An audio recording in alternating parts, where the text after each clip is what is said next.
Good morning, good afternoon, and good evening to one and to all, and welcome here to the ATLopen's third qualifier for the 2v2 Rocket League tournaments, powered by Skillshot in partnership with CMG. Two qualifiers already under our belt, and our third one here tonight, where we're going to find out who our last two teams are that are going to make it into next week's grand finals. My name's Trevor Caribou McNeil, and joined alongside me this week is my wonderful Animal Kingdom friend, the Bass from the Past himself, and welcome on in. It's good to have you back. How are you doing tonight? I'm doing phenomenal. I'm very excited to be back here at the Atlanta Community Open, back with you again in the booth, Caribou, because it's been a minute since you and I were able to last cast, and I'm very, very excited to do it here again today. Yeah, I think we were able to tag in on some earlier qualifiers and, of course, last month's as well. But always a pleasure to have you back in the booth because you are the one that carries the backpack here. Of course, not only are we fighting for those last two teams for next week's grand finals, but tonight there is something on the line. Apart from, well, congratulations, you won the third qualifier. We also have $175 to give away between our top two teams here tonight. Those two are the only two that walk away with anything in comparison to the first couple of qualifiers where you get third place. Well, you don't win any money, but you do qualify for a chance to get some next week. Yeah, that's one of the big things here, is that the competition is just going to be a little bit stiffer. You're going to want to start off, I would say, a little bit stronger because you know that every single spot that you get is going to be that much more important. The good thing is that the prizes are at least the same, so the people here today know exactly what they're competing for. There is not necessarily a different circumstance when it comes to the final two. So competition, like I said, should be very fierce. I'm very excited to see how many different teams really start to pop off out of nowhere today because I don't recognize as many of the teams coming back this time. Yeah, I took some notes on some of these teams coming back here this week. We have Mamar, who made it to round 4. They lost to the eventual champions out of last week. Huskies, another team that made it to the top 8. They would eventually lose to WWNL. We got Haven making a return again. They were in the first and second qualifiers, actually regressed in their progress that they had in qualifier number 2. So looking to have a bounce back here for this one. Selling Bread coming back one more time, as well as Klein, which was featuring Sneaky. But all of a sudden, with the refresh of the teams that have signed up, Klein and company in that team has dropped because Smokes and Sneaky have now partnered back up and are going to be playing together here for this qualifier. So that one is going to be very interesting with that little bit of an audible because, as we said, only 2 spots on the line here for today's qualifier. Yeah, a little bit more important. And it's interesting to see some of the returning faces here today. I think the Smoke Sneaky combo is probably going to be pretty deadly. They should get pretty far into the bracket. So hopefully we get to catch back up with them later because it's always a treat to see them on screen. But I really do wonder what it's going to be like once we get down to the top 8. That's where I feel like the competition is really going to start getting very stiff. And we're going to have a lot of teams that are returning faces. Then probably a couple of, I'd say, upsets that, we'll be tracking throughout the day. This first matchup here should be pretty good. I'm very excited for this. It's going to be Havocs versus That's It Manin. And I really don't know a lot about the two teams. Haven't necessarily been able to watch the two of them, but they have a lot of experience under their belt. They both have small winnings here on CMG, meaning they've had some experience in competitions like this. Yeah, and that's, of course, the familiarity in the competitive scene is just the first step into this. Now you get this idea of, and a conversation point that we've had before, going into these qualifiers, because the bracket was made about 5 minutes ago, so you don't really have an idea to scout out your opponents. But now with all of a sudden this sort of formatting opportunity, you can look into that. You can see, okay, now I understand that the team that we're facing off against is not just some new blood fresh to the scene here, that, they've played a time or two. They kind of know what they're getting into. So obviously don't stray too far from your own play strategy of whatever you're going to take into these 2v2s, but also know that we've seen some teams that are complete question marks show up and destroy. Las Abuelitas last week was a prime example. Pib and I thought Selling Bread was a shoo-in to the top 4, and they got 2-0'd by Las Abuelitas, and then Las Abuelitas went through and just stunned the rest of the teams participating in that top 8 and swept away a victory in the championship. Yeah, it's kind of crazy. There's always teams that you've never really heard of, players that are going to pop off out of nowhere. I do think that Selling Bread have a really good shot here this week, but another team I also do want to kind of highlight is going to be Must Do Fluck. This is a team that participated previously. It's Creams and Rexo, and those are two players that have been around the bubble scene for quite some time, but have had a little bit of difficulty here in the Atlantic Community Open. I believe they've played in 2 qualifiers, one for the last Atlantic Community Open, and then one of the qualifiers here, and haven't necessarily had the same sort of success. They're a team I expect to see in the top 8, but like you said, there's always that upset team that comes through, takes that initial competition you think is going to do well, and then just kind of stuns them. So I'm going to hope that we get to see all of these teams. I think there's a lot of good squads here today. The question is going to be which one starts off strong and which one starts off a little bit slow. It looks like we've got game number 1 underway here. Both these teams are going to try to start off a little bit strong, as this first round can be really important for confidence. Cool. That first shot already just going straight off that upright on the left side. But you can see just coming into this one, a lot of offense being a big play for this. Havoc's in the blue. That's it on the orange. And Havoc's going to get the first shot. A little bit of an assist from the bar down skis. Bounce that one in. Great aerial control just to read that one through and to put that one on target. Good start so far here. The 1-0 is going to be very important considering we're in the first minute of this. It's definitely going to be an interesting type of game. Like we always say with game number 1, it's going to be a little bit of feeling out between the two teams, but because it's such a short series, they don't necessarily have the time. I will say this, though. Havocs don't really seem to need any sort of warm-up. They're already ready here and are ready to score on their opponents.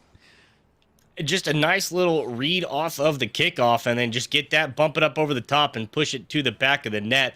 Shout out to the GTR as well. It's one of my favorite vehicle cosmetics in this game because, well, everybody loves the GTR. But starting out, I mean, you give credit to a 1-0 lead. Now you start with a 2-0 under 60 seconds into the game is a phenomenal start for Havocs here. Trying to make it 3, but will get denied there in the box. Roku's going to be able to step up and stop this. Look for the counter going the other way. He has the support of the teammate, but just loses control. So being able to start like this, I mean, get your offense going early is a phenomenal sign for any Rocket League team in the 2v2s. It's a good start so far here. The chemistry is definitely working out as they're controlling this midfield pretty well. But the question is do we see That's It Manon get a real good counterattack here and bring themselves back into the game? They've got a chance here. This one's in front of the net, and Coffee will finish it off.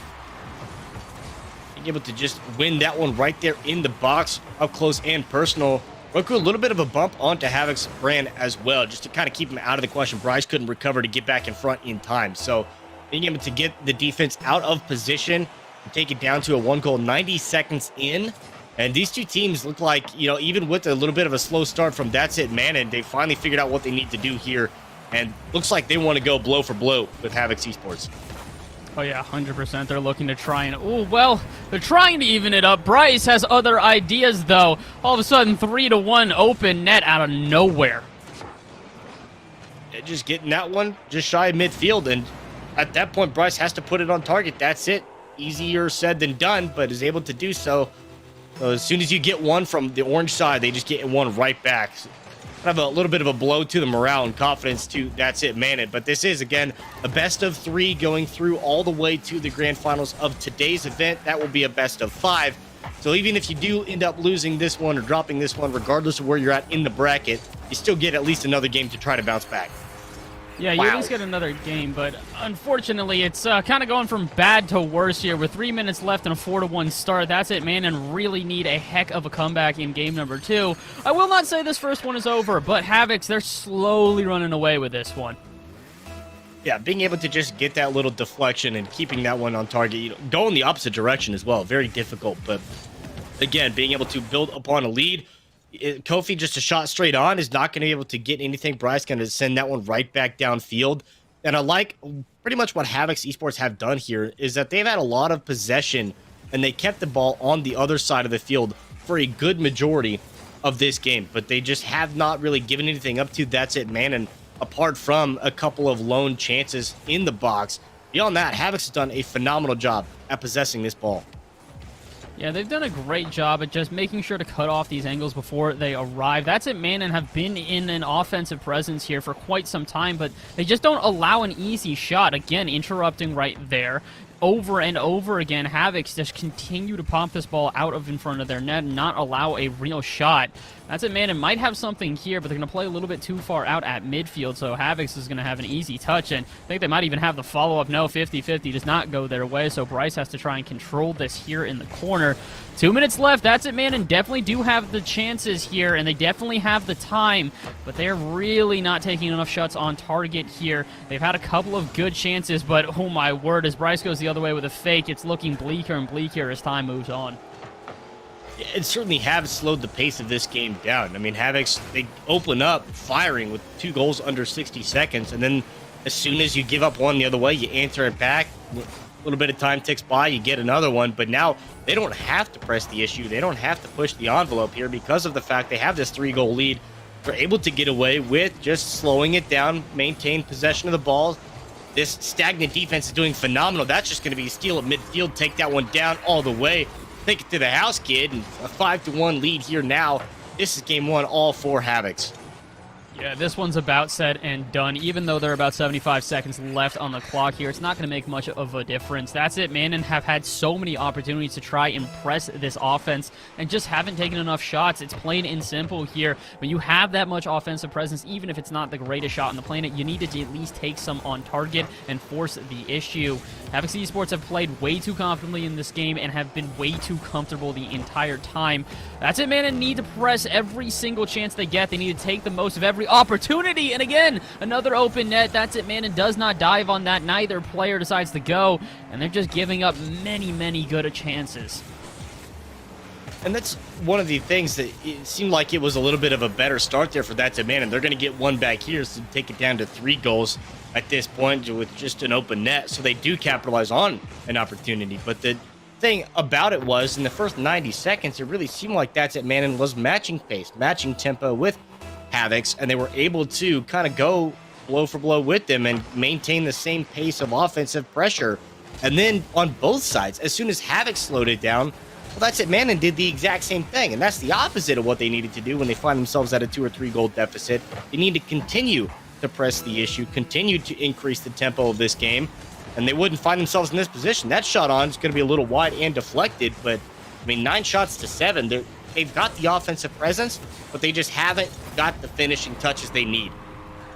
Yeah, they really don't, and as Bryce gets another one, you can really see the difference here. Good play out at midfield, but doesn't even try to take that solid of a shot, just sort of get it on target, get in the way of his opponents, and that's the aggression we need to see out of Manon right now. There's no two ways about it. They are absolutely still in this series. They are very competitive with their opponents, but they just need to play a little bit more aggressively. If they take a couple more shots on target, just force everybody from Havocs Esports into awkward positions, they really should be able to even out this series. But game number 1 definitely going in favor of Havocs. They might even get a 7th goal. Indeed, they will. A 7th goal to boot. 7-2, looking like it might be the finish. But with 6 seconds left, maybe That's It, man, and can get one for the road. Yeah, looking for anything to build here into this second game, because this is, of course, going to go to the Havocs, but in a best of 3. Now looking to see what kind of momentum they can build up for this next one, get any sort of confidence, and start to figure out, about 45 seconds ago, how do we do something different about this? How do we make our defense play a little better? How do we make our offense capitalize on those? Because you shouldn't be able to take 8 shots but have 0 goals scored on this one. So there's something to say about That's It, Manon's offense, that you get 8 shots on goal. That's great. It's a great start, because I always set the threshold. If you get a double-digit amount of shots, you got a pretty good chance of winning the game. But if you get 8 put up and 0 on the board, I mean, that's tough. You get a couple goals, but, an open goal opportunity, the second one, just, it is what it is. But, I mean, I don't think 2 for 8 is good enough to call it a day. No, not at all. And the truth of the matter is that it's really just comparison to their opponents. Havocs had not that many chances. They definitely did have a decent amount, but when they had those chances, they at least put a shot on target and forced the defense into awkward positions and eventually found a goal because of it. 7 goals in a game is just not something you can allow. You need to make sure that you're trying to cut them off as much as you can. So if you're going to play as defensively as Manon did, they need to at least make sure they're not allowing that many goals in. But in my opinion, they probably shouldn't be playing that defensive. They've got to get aggressive here if they want to try and win game number 2. Find a way to get something going here. Of course, looking to see what this is between an NA and an EU matchup. Part of the complication of it is that, you got to switch the server from one side to the other, and according to what I just read there, it seems like they forgot to do that. So we're going to have to take a quick reset of this lobby to switch back to the other one. And looking at it, I think it was EU in map 1 in A. If not, flip it. Yeah, EU map 1 in A in game number 2. So going to have to go back to the NA servers, which maybe that'll help out a little bit on the other side. But, I mean, how much can you attribute to ping when we've seen teams like Galletti? It doesn't matter how much ping they have. They're playing just as well as teams on their native servers. It really depends on the matchup and the way that the teams are playing, but I will say this, I don't really think ping had much of a factor in that game whatsoever. If it was That's It Man and that had worse ping, which I did not see enough times to really note whether or not they had the worst ping and they are the team that was playing on the opposite server there, they just need to make sure that they're, I would say, playing a little bit more aggressively there, and that had nothing to do with their ping. There was no 50-50s that were going against them. There were not these small, precise touches that they were missing. I don't really think that ping was much of a factor in that last game. Now, I could be completely wrong, and all of a sudden it just turns around here going into the next game, but I'd be very surprised, to put it simply. Yeah, so, I mean, to attribute it that, the way we put it, ping is just a number at this point, so what's it really matter? But going into game number 2, making some adjustments, do you think there should be more of a focus on the defensive aspect to shut down the opportunities that we saw Havocs have? Or do you think they should focus things more on the offense to try to capitalize more on their offensive potential? I would say offense. Most likely offense, just because of the fact that we did see so much good offensive presence, and if they can keep that offensive presence up, you don't necessarily need to change much of your defense. You'll already control the midfield. But unfortunately, things look like they're going from bad to worse, as already, I believe... Oh, wait a minute! No, I have my teams flipped here! That's actually going to be Manon. Manon with the first to score here, only 6 seconds in! All right, Kofi gets the good first shot on, goes a little high, but Roku's there for the backup, and that's the type of commitment we're looking for in those middle stages of the last game. But they finally do get it, that one. So 6 seconds in, as you say, they get one off, and maybe that is the difference maker. Maybe that was just the thing that was scaring That's It Manon away from making those hard commits, in the sense that they just didn't feel confident enough on a different server to do that. Well, here we are with the server flip. Maybe that's all that they needed to start this one out. Then again, we saw Havoc start just as confidently in this last game. But That's It Manon now back against the wall. I mean, this is best of 3 in the last qualifier that anyone has. Great putback from Kofi off the wall, just able to get the rebound and the deflection from the defender. Kind of dunk that one in and give them a 2-0 lead. Rinse and repeat of what Havoc did in game number 1. Okay, so I might have been a tad wrong. Maybe the ping was actually holding them back, or maybe they thought the ping was holding them back. As much as that is an extremely precise touch and an incredible play, I don't necessarily think that they, shouldn't have been trying that on worse ping. Yes, it's going to be a little bit more difficult, but you can't just hold off until you have good ping on your side. They need to be playing like this every single time. That's it, Manon. Where was this aggression in the first game? Oh, well, it might have been stomped out, and all of a sudden they had to rethink the idea because Havoc's Esports has cut the lead in half. Yeah, good redirect towards the goal side, and then Bryce just has to get there and chip it up over the top of the defender, make it a 2-1 here. But again, we saw this in the last game. We saw That's It Manon down 2-1, and then Havocs ran away with it here, so that might be the difference maker. If not, we see Havocs with Bryce and Bran getting accustomed to this difference in ping here and getting accustomed to this server they're playing on now. Maybe this is just the beginning of Havocs getting warmed up and ready to go.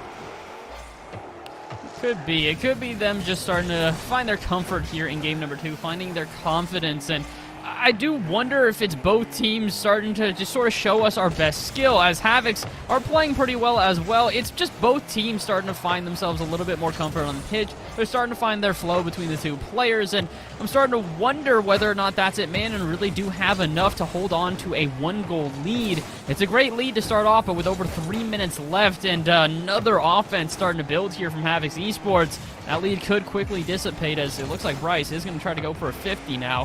Has 100 boost to his name. Will he play it out of the corner? No such touch back out to midfield, where it doesn't really look like Havoc's is all that prepared. Just going to try and take this into the corner, but no one's going to really challenge. Slow play out of both teams, and again, the comfort on the pitch is starting to show itself, as neither team really rushing or panicking when the ball comes close. Yeah, just a little bit more time passing and good back and forth play, good volleys from possession of one side to the other. And either one of them really giving a whole lot, but just not also feeling that pressure like you talk about, because of the fact there's still a whole lot of time here left in this game. That 50 is going to be challenged and bouncing just wide. Roku there almost getting away with one to put him up 3-1. Kofi's going to steal this one on this side of the field, but I like the amount of kind of respect and the give and take from both of these teams, in the sense that it is a very mutual thing, that they're just going back and forth and getting an opportunity, getting a shot on, getting a 50, and go back the other way. Yeah, it's just back and forth so far here. Oh, but a huge chance. That's it, Manning gonna get a 3-1 lead here. No longer do we have to question whether or not they can hold on to the 2-1, because a double commit out at midfield is going to leave Havoc's Esports completely vulnerable. Yeah, just a little bit of that miscommunication there over on the wall for that double commit to make it the 3-1 here. And it's where we saw Havoc's in the last game. Now we'll see if they are going to hold on to this 2-goal lead here.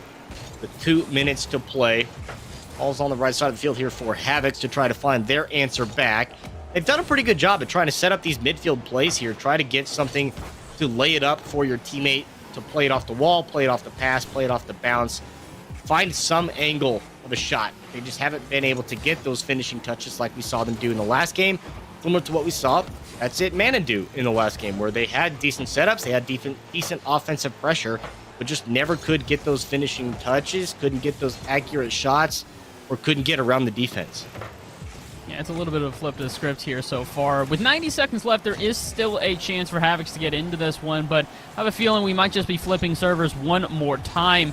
Question is whether or not that flip of the servers is going to affect this game and this outcome yet again. Or, wait a minute, we might not even go to a game number 3. Ooh. All of a sudden, Havoc's Esports find a way to cut the lead in half. Yeah, Bryce just gets that midfield boost and is able to play that one off the wall and just beat the defense basically to it. Both of them could not rotate back in time. They just could not get enough behind them to get there, and great redirects make the 1 goal. So 70 seconds to play. And Havoc's certainly don't want to go to this game 3 if they can keep it here, but Kofi off the kick is just going to be able to steal that one away, put him back up to 2 goals. Oh, that is a great angle out of Kofi here in the corner. That is not as easy as it might seem. Bryce does try to go up for that one, but just can't quite cut it off. That's it, man, and trying to secure themselves a game number 3 at minimum. But again, with over a minute remaining, Havoc's Esports are not out of this whatsoever. Oh, and a good kickoff is going to do them wonders. 50-50 in front of the net. Brand can't quite control this one, so it's going to get popped back out to midfield, where Bryce will try a 50 again. That's it, man, and though wasting valuable time right now. Havoc's Esports are trying to press the issue the best they can. Meanwhile, that's it, man, and all you have to do is hold on. Don't even need another goal, but they will find one. Roku gonna get lucky, as a miss in front of the net is gonna cost Havoc's dearly. Thought for sure Bryce had the angle on that one, just too little too late, and Brand went back around the other side. And either way, couldn't get that. So exactly in verbatim, flip the script, 5-2 for now. If they get the 7-2 turnaround here, but this is a completely different That's It Mana team, where they are taking advantage of this one. Bryce going to get one back, so make it 5-3 here. At this point, still 2 goals, still just under 40 seconds to play. Certainly is feasible. The only difference that I would say in the recommendation that I see a lot of teams fall victim to is that they think with 39 seconds left, they have backs against the wall right now, and they got to go, go, go, and not set anything up. And you should just be able to kind of play it a little bit slower, get yourself a decent setup, as they've done off the pitch here, off the kickoff. Brand looking for the follow. That one goes high. Watch for the follow from Bryce. A nice little 1-2 here, but they just can't quite get enough velocity behind it. So decent startup. And now you're at the point where, yeah, this clock is a problem. You got to find something now. Yeah, they need this. If they can get a goal here, they still have time for a kickoff, but they're really not putting enough shots on target. That one will be on target, but it's an easy save. If Brand can nail this one, which he can, there is still a chance. Caribou, 7 seconds left, 1 good kickoff, and all of a sudden we go to overtime. Yeah, real interesting sort of little bounce right there that the defense just misses out on. Just a tough angle to both take the shot and get the goal on. So 1 goal, 7 seconds to see if they can find it here. Up the wall. This is up to Brand. What can he do here? He pops it. It's not on target. And that's it, man. And will hold on to the lead. I'm going to be honest here. That's it, man. And that was a good game. I'm glad you guys were able to hold on to it. But Havoc's, it looked like they were playing at a ping disadvantage. They play at a ping disadvantage like that. Oh my, this could be a whole different ball game going into game number 3. That was a real close ending right there. I mean, just 1 extra second on the clock, and you see the follow-up from the teammate coming in midfield. If not, you just get a little bit further south of the crossbar, and you get that one in. But we can take a look at some of these replays here from what we've seen so far. Going into game number 3 between these two teams, of course, replays are by Microsoft ATL, but all game 1, all Havocs. Game 2, for the first, 4.5 minutes, all that's it, man, and until about the last 30 seconds where we saw Havocs try to make their comeback, but it's all going to come down. Forget the best of 3. We'll be in the best of 1. Yeah, best of 1 at this point, and this is going to be an intense one for sure. Both teams have played pretty well, and we're definitely starting to see the utmost levels of both of these teams, but I'm still leaning a little bit towards Havocs right now. Something in game number 1 sort of felt like when they do get their flow, when they find their role, they can't really be stopped, and that was more or less evident by the end of that game. They might have been down by 3 goals, but all of a sudden the turnaround they had was absolutely stellar. I'm not sure exactly what we need to see out of the two teams in order to sort of take advantage of everything, but it does feel pretty even right now. The first team to really change up their style probably is going to run away with this one. Yeah, and I am interested to see what that changeup is going to be in game number 3, because we saw the difference between That's It Man and contributing from offensive pressure to actual offensive execution in game 1 to game 2, where you get 8-9 shots on, but only a couple goals to show for. Then game 2, you get 11 shots on and you get 5-6 goals to show for it. So significant improvement on the offensive front there. But how are you going to be able to maintain and keep that one up? As you were talking about, offense, as long as you get those same amount of opportunities, you just have to get the shot on, get the ball to the back of the nylon, and you're going to be doing that much better. So if That's It Man can continue this, I mean, they've had great offensive presence. All they have to do is make sure that that ball crosses that line. I think they've got a pretty good shot. Yeah, absolutely. I think that both teams really do have a great shot at taking this one. It is a shame. We have to say goodbye to one of these two squads, and it really does feel like both of these guys could have a decent run here. They've played very, very well. The prowess we've seen on offense for both teams has been stellar, and the defense has been pretty good as well. So it's always a shame when you got to get rid of someone like this in the very first round, because you know they would be really competitive. Could they win it all? We'll have to find out, but at this point, we definitely know that these are two extremely solid teams. Yeah, and just, taking a look at the bracket, of course, with some buys in the first round, technically a second round matchup. We've already got some teams waiting in the third round as well. But before we get to anywhere near that one, we have our third game of this opening round. And you talk about these are two teams that look like could have a decent run. And you talk about some teams like Sneaky, and virtually every team he's been on for the first two qualifiers. Both of those teams, unfortunately, had a very difficult path to get from the beginning of the bracket into anywhere into the top 8 if they wanted to get that far. But fighting tough opponents, you get round 2, round 3 knocked out, and unfortunately with the randomization of seeding, that's just the number of the beast, and that's just the way it goes. So sometimes you draw the short straw, and looks like one of these two teams is going to have a short straw here at the end of this one, because these are two very good teams that have at least what look like a solid foundational understanding of the fundamentals and be able to have a good competition in a 2v2 format. But tough break for round 1. It is what it is. And at the same time, I mean, listen, the truth of the matter, I say this every single bracket I'm in, if you are not good enough to take down everyone, it doesn't matter what round you go out. At this point, we're down to the top 2. You've got to get to the very end. If you don't believe that you can take out the rest of the competition, what are you doing here at this point? That's kind of like, I do understand. I always am a huge, huge proponent of being in competitions like this to make sure that you get experience, to really feel what it's like to be in a competition like this. But again, you have to have the confidence that you can make it the entire way. So if, you get into the first round, wow, I don't have the bracket that I wanted. No, you got to be able to take that. You got to be able to get past every single opponent you have. And I do believe that both of these teams, have a great chance to get as far as they want. But with 5 minutes on the clock, they've got one last shot to prove it. Game number 3 underway. It is winner take all, and this has been a close series so far. Caribou, I cannot wait to see how this ends, as, oh my word, it looks like we might have an aerial to start off with, but no, a follow-up touch from Brand will keep that one out, and oh my, we are in for a treat here in game number 3. Almost getting away with that one off the rip, but just got that one neglected out of the box and send it the other way. Kofi just about got the start that they were looking for. Roku's trying to take this one down. Trying to maneuver past the defense. Does put on the fancy feet. Cue the music. Roku's dancing around the defense and able to take that one across and get the first goal 33 seconds in. What a start here for Roku. My oh my, breaking 2 axles with 1 turn there. That is quite a start for That's It's Manon. And all of a sudden, 30 seconds in, it's looking like that ping change, that change of servers is going to make absolutely no difference. 40 seconds here, and I think that there might be a shot for this to turn into another good offense for That's It Manon. Can they play this one out of the corner? No, instead it's going to be a 2v1 going the other way. The counterattack going to leave That's It Manon very vulnerable, but no shot actually arrives out of Bryce.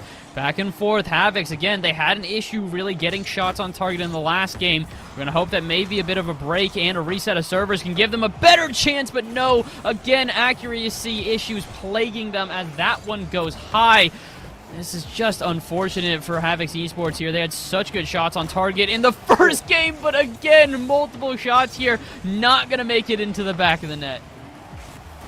Almost got away with that one there. Bryce just had the follow-up as well, but that right upright not doing any favors here for him. 90 seconds in, only the 1 goal, so a little bit slower than the first couple of games, but Brand's going to get one on target. And we'll see what they can do to move into this one. If we're going to make it a 2-goal lead here for That's It Manon. Again, they get past the defense and a nice little layup. Give it to Roku to get it across the line. We do indeed get that 2-0. That's It Manon take the lead here. Kofi leaves the 2 in the dust in the corner. Yikes, this is not the start of the Havocs we're hoping for here. They were trying to keep it pretty close. They're trying to work on their defense, but after missing a couple of shots and leaving themselves down by 2, things have really gone from bad to worse here. I'm not exactly sure what is going on between the 2 teams right now. It's a little bit of chaos on the pitch. I expected a little bit more organization as the Havocs Esports had played really well before this, but the pressure might be getting to them. They're playing a little bit too aggressively now and playing with not as much care on their defense. So 2:55 left on the clock. There's absolutely a chance for, oh no, I was going to say Havocs to get back into this one, but as Roku scores a 3rd, their confidence is going to go even further down. Being able to play this one off the wall and sneak it in underneath that crossbar. So, what about 3-0 now, just over 2 minutes into this one? That's It Manon are in complete control of this one for the time being. Still a lot of time here left to play, but waiting to see if Havocs can create some more of the pressure. If Brand's going to be able to get something, and he does. Nice little jump up over the top and a little flick in to get it away from the defender. Get one back here. It starts with 1. You got to start somewhere. Brand draws the first one for Havocs. Yeah, that is just unfortunate there for That's It Manon. After having so many good defensive stands, 1 solo play is all that it takes. But, well, unfortunate to fortunate. Their luck is going to change in just about a second as after Havocs tried so hard to get one on the board, all of a sudden the lead's back to 3. Just a real quick up and over and read that one off the kickoff. That one just going sky high to the ceiling. But, again, That's It Manon just basically doing what we saw Havocs do in the first game in this. Just start out with a lead. It took them a little bit longer to get that comfortable lead, but starting there and now just continuing to build on that one, maintain controls. You hit the halfway point here. It's a win or go home situation, and That's It Manon looking like they really don't want to go home. Yeah, they definitely have gotten better and better as the series has gone on. Their plays have been stronger and stronger, but again, the defense really not being prioritized by either team in this matchup right now. This is a great flick to get over Kofi in the beginning, but Roku, what are you doing that far out of net? You absolutely should have been prepared for the follow-up. Yeah, just assumed that the teammate was going to be able to handle that one. Instead, swing and a miss. Roku's caught on the left side of the box, just could not recover to cover up the miss from your teammate. So open one up there, 4-2 here. But again, as you said, defense priority not really there. That demo is going to be able to open that door right for Kofi. So 5-2 here with vengeance. Roku coming across saying, all right, I recognize I blew it the last time, but here you go. We'll get one back. Last one's on me. And it's a good turnaround for sure here. That's It Manon continuing to have a response every single time. They take a hit and they deliver one over and over again. And, well, again, like you said, defensive priority has not been the thing here in game number 3. Both these teams have been playing very aggressively, just trying to get in the face of one another. And We have another 50-50 gone awry. It doesn't look like that's it. Min are at least going to get a counterattack here. It's a good presence from midfield, but an early challenge. My, oh my. Havix Esports make a risky play, but it looks like it might pay off for them. Or wait, maybe not, as all of a sudden, no one's really back on defense. Bryce looked like he had enough time to probably get back there, but decided to whip it across the goal. And Havix Esports really panicking right now as they're on their own end and they're on their back heel here. They need to get a goal together with only 90 seconds left and about a 3-goal deficit. Things are going from bad to worse for Havix Esports. Bryce not even able to get something off the wall there to try to set up Brand, but they do get that back boost if they can find anything to go with it. But unfortunately, ball just gets cleared out. Just over 60 seconds to go. This is looking more and more difficult here just to get 3 goals. And of course, you got to just start with the 1. And in order to get the 1, well, you got to be on the other side of the field and not give up anything on this side. Roku's going to take it and put them up 4 goals now, a 6-2 scoreline. That's it, man, and looking to be in control to take this one home and hold on for the last 59 ticks. This is just unfortunate once again. I know I've said that multiple times here for Havix Esports, but again, it's their rotations on the back end that are just leaving them incredibly vulnerable here. They had the man on the back line, or excuse me, back post try to go for that one when they had a player much closer on the back wall who could have at least gotten in the way. The missed rotations here are costing Havix Esports, and with 45 seconds left, if they do not score a goal basically right now, which I think they're going to, indeed they will. I don't think they're going to have time, but all of a sudden, I'm going to eat my words as they do indeed score on cue. Yeah, just able to get that out of the midfield, put it on target, sneak it in the upper 90.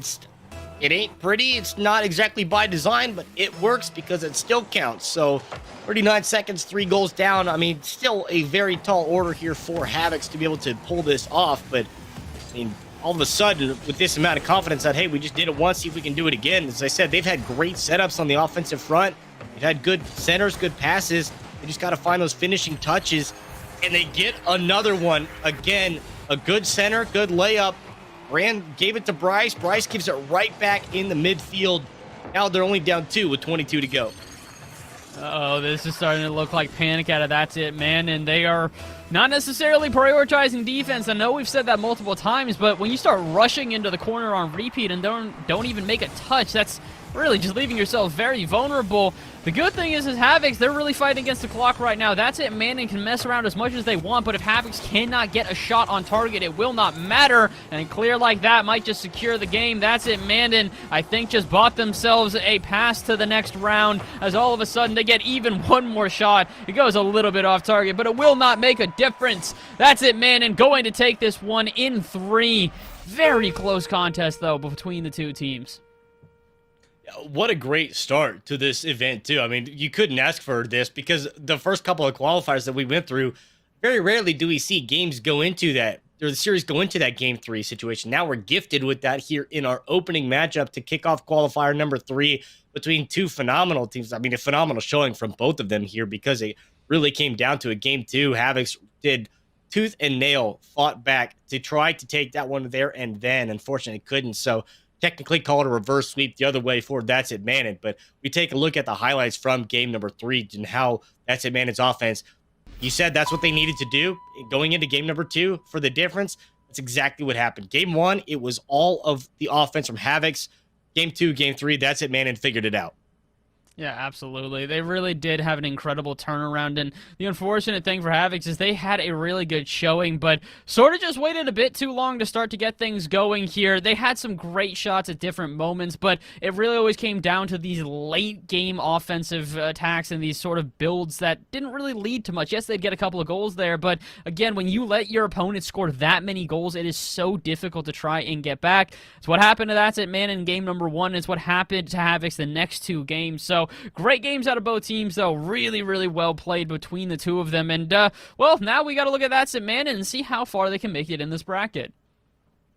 Yeah, and we talked about the bracket as it has been developing, of course, behind the scenes. One notable result, the fact that Selling Bread, a team that we would be keeping an eye on, actually have lost in round number 2. So they are not going to be going on. Of course, they've already qualified for the grand finals next week in qualifier number 1. They got 3rd place, so they're still going to be playing next week, but find an early exit here today in this qualifier. And that was Huskies Esports, was another team that did pretty good. They ended up losing to WWNL in their qualifier in the top 8. So Huskies looking to set up a run here in this as well. But our next matchup is one that's going to be very interesting. As we said, there was an audible right before this tournament started, right before this qualifier opened, and the rosters were locked down.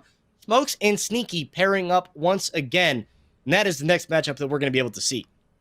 Yeah, this is going to be an interesting one. And another real reason that this is going to be interesting is that Sweet Giraffe's a team that we've seen before. I don't exactly remember how they did last time they played, but based on their history, it's looking like, I think it's Fifi or Fifi, not exactly sure how to pronounce it, has some experience here. A couple of wins in a couple of different tournaments, over 132 won games, 74 loss, so they've got a great win percentage. They have a very solid squad there. My question is it going to be enough for Smokes and Sneaky? Because I mean, Smokes and the Sneaky might be one of the top 3 teams we've seen roll through this competition with either month or qualifier.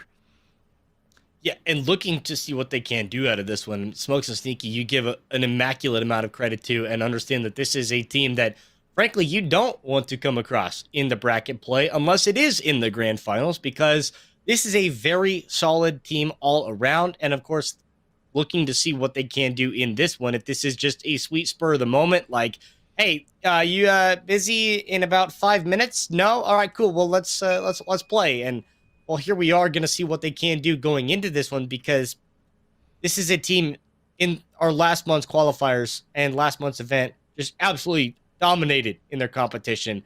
And I don't think that just because this is a last-minute spur-of-the-moment decision that they're going to sign up for this qualifier here. I don't expect them to be exiting this bracket anytime soon. No, not at all. It'd be impressive if Sweet Giraffe can knock out one of the front runners here in only the second round. I would be pretty surprised, to put it simply, though. It'd be very difficult. Smoke Sneaky are not one team that I really ever want to bet against. It doesn't matter if they're on EU or NA servers. Even though they are an EU team, they have absolutely dominated on NA servers before. So my biggest question is really going to be, what do we see out of Sweet Giraffe? Like I said, they're a team that clearly have experience based on the fact that they have winnings on CNG before. But at the same time, it's one of these things where you kind of have to just... You can take that not necessarily with a grain of salt, but you have to sort of be fair with it. It is Smoke Sneaky that they're going against. Yeah, just take it with a grain of salt and see how it's going to go with this one. Of course, because of the fact that, as you said, this is an EU team, imagine it's going to be back and forth between EU and NA on servers once again, just because that's fair in a best of 3. But to give credit, I mentioned earlier, ping is just a number.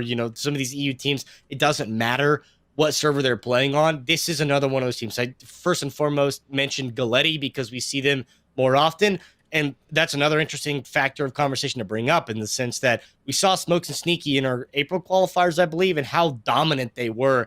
And then they went about their separate ways. And for the month of May, they both had their own individual teammates. And Sneaky had a rotation of 2 or 3 different ones, but Smokes was sticking through with a solid +1.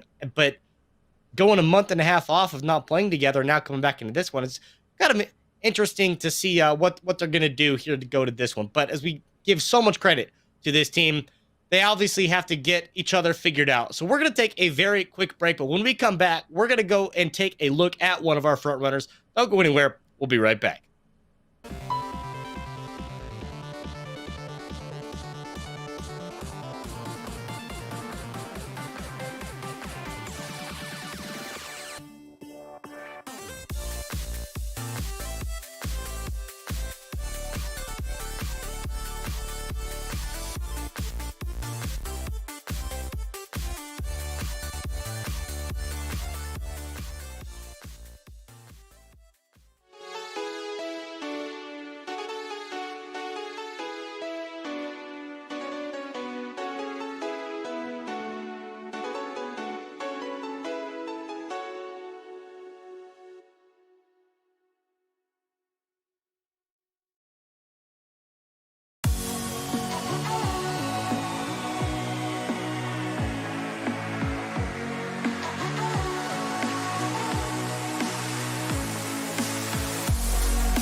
Welcome back here to our third Rocket League qualifier powered by Skillshot in partnership with CMG. My name is Caribou, and joining me again is Bass from the past. When I figured out our caster duo name, it's got to be like Carabass or something like that. It just kind of there's a B there. It's the Carabass, and well, here we are, ready for qualifier number 3. And I'm gonna put the L in qualifier because I'm a big fat liar.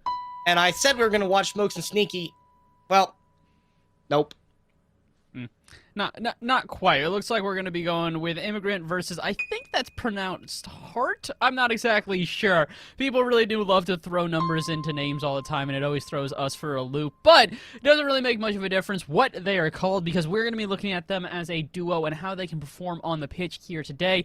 Both these squads seem to have a little bit of experience. I believe that it's going to be Immigrant's first, I think, tournament here, and it looks like they have won the first 2 matchups, obviously, as they've gotten to here. So not a ton on the background for them.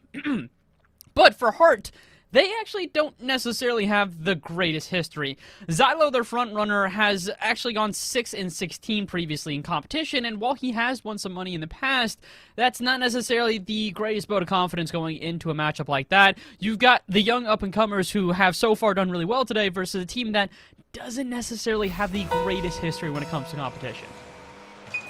And we'll see what they can do here in this competitive environment, see what the difference can be for them. Of course, going 3 rounds into this one, now you're starting to get it watered down and boiled down into the actual real tough competition. So this is, as you get further into the bracket, these teams only get better and better. Your matchups become that much more difficult. So you still have to be playing on your A game. If you're not warm by now, there is something that is wrong behind the scenes here, because playing a couple of matchups for both of these teams, played a couple of series, they should be well warm and in full cohesion, as we're going to get the first goal scored going down the other way. Immigrants going to take that one. Just a nice little pitch, back and forth dribble teamwork. That's going to be an easy one to get behind the defense. Yeah, especially when the defense isn't really even there. I mean, Hart definitely were at least around, but no one really gets in the way there. Unfortunate start there for Hart, but luckily enough, there is about 4.5 minutes remaining, and, well, I thought that maybe we'd see another attack out of Immigrants there, but they kind of just toss it to the other half of the field, and then Addy does it again as well, but looks like no one's going to be there, and it's going to be a free shot, but no one takes the shot! Chaos emerges on both halves of the pitch as Immigrants had a free shot, and neither one of them can make a touch, but at the same time, Hart let that one drift in front of their net for far too long.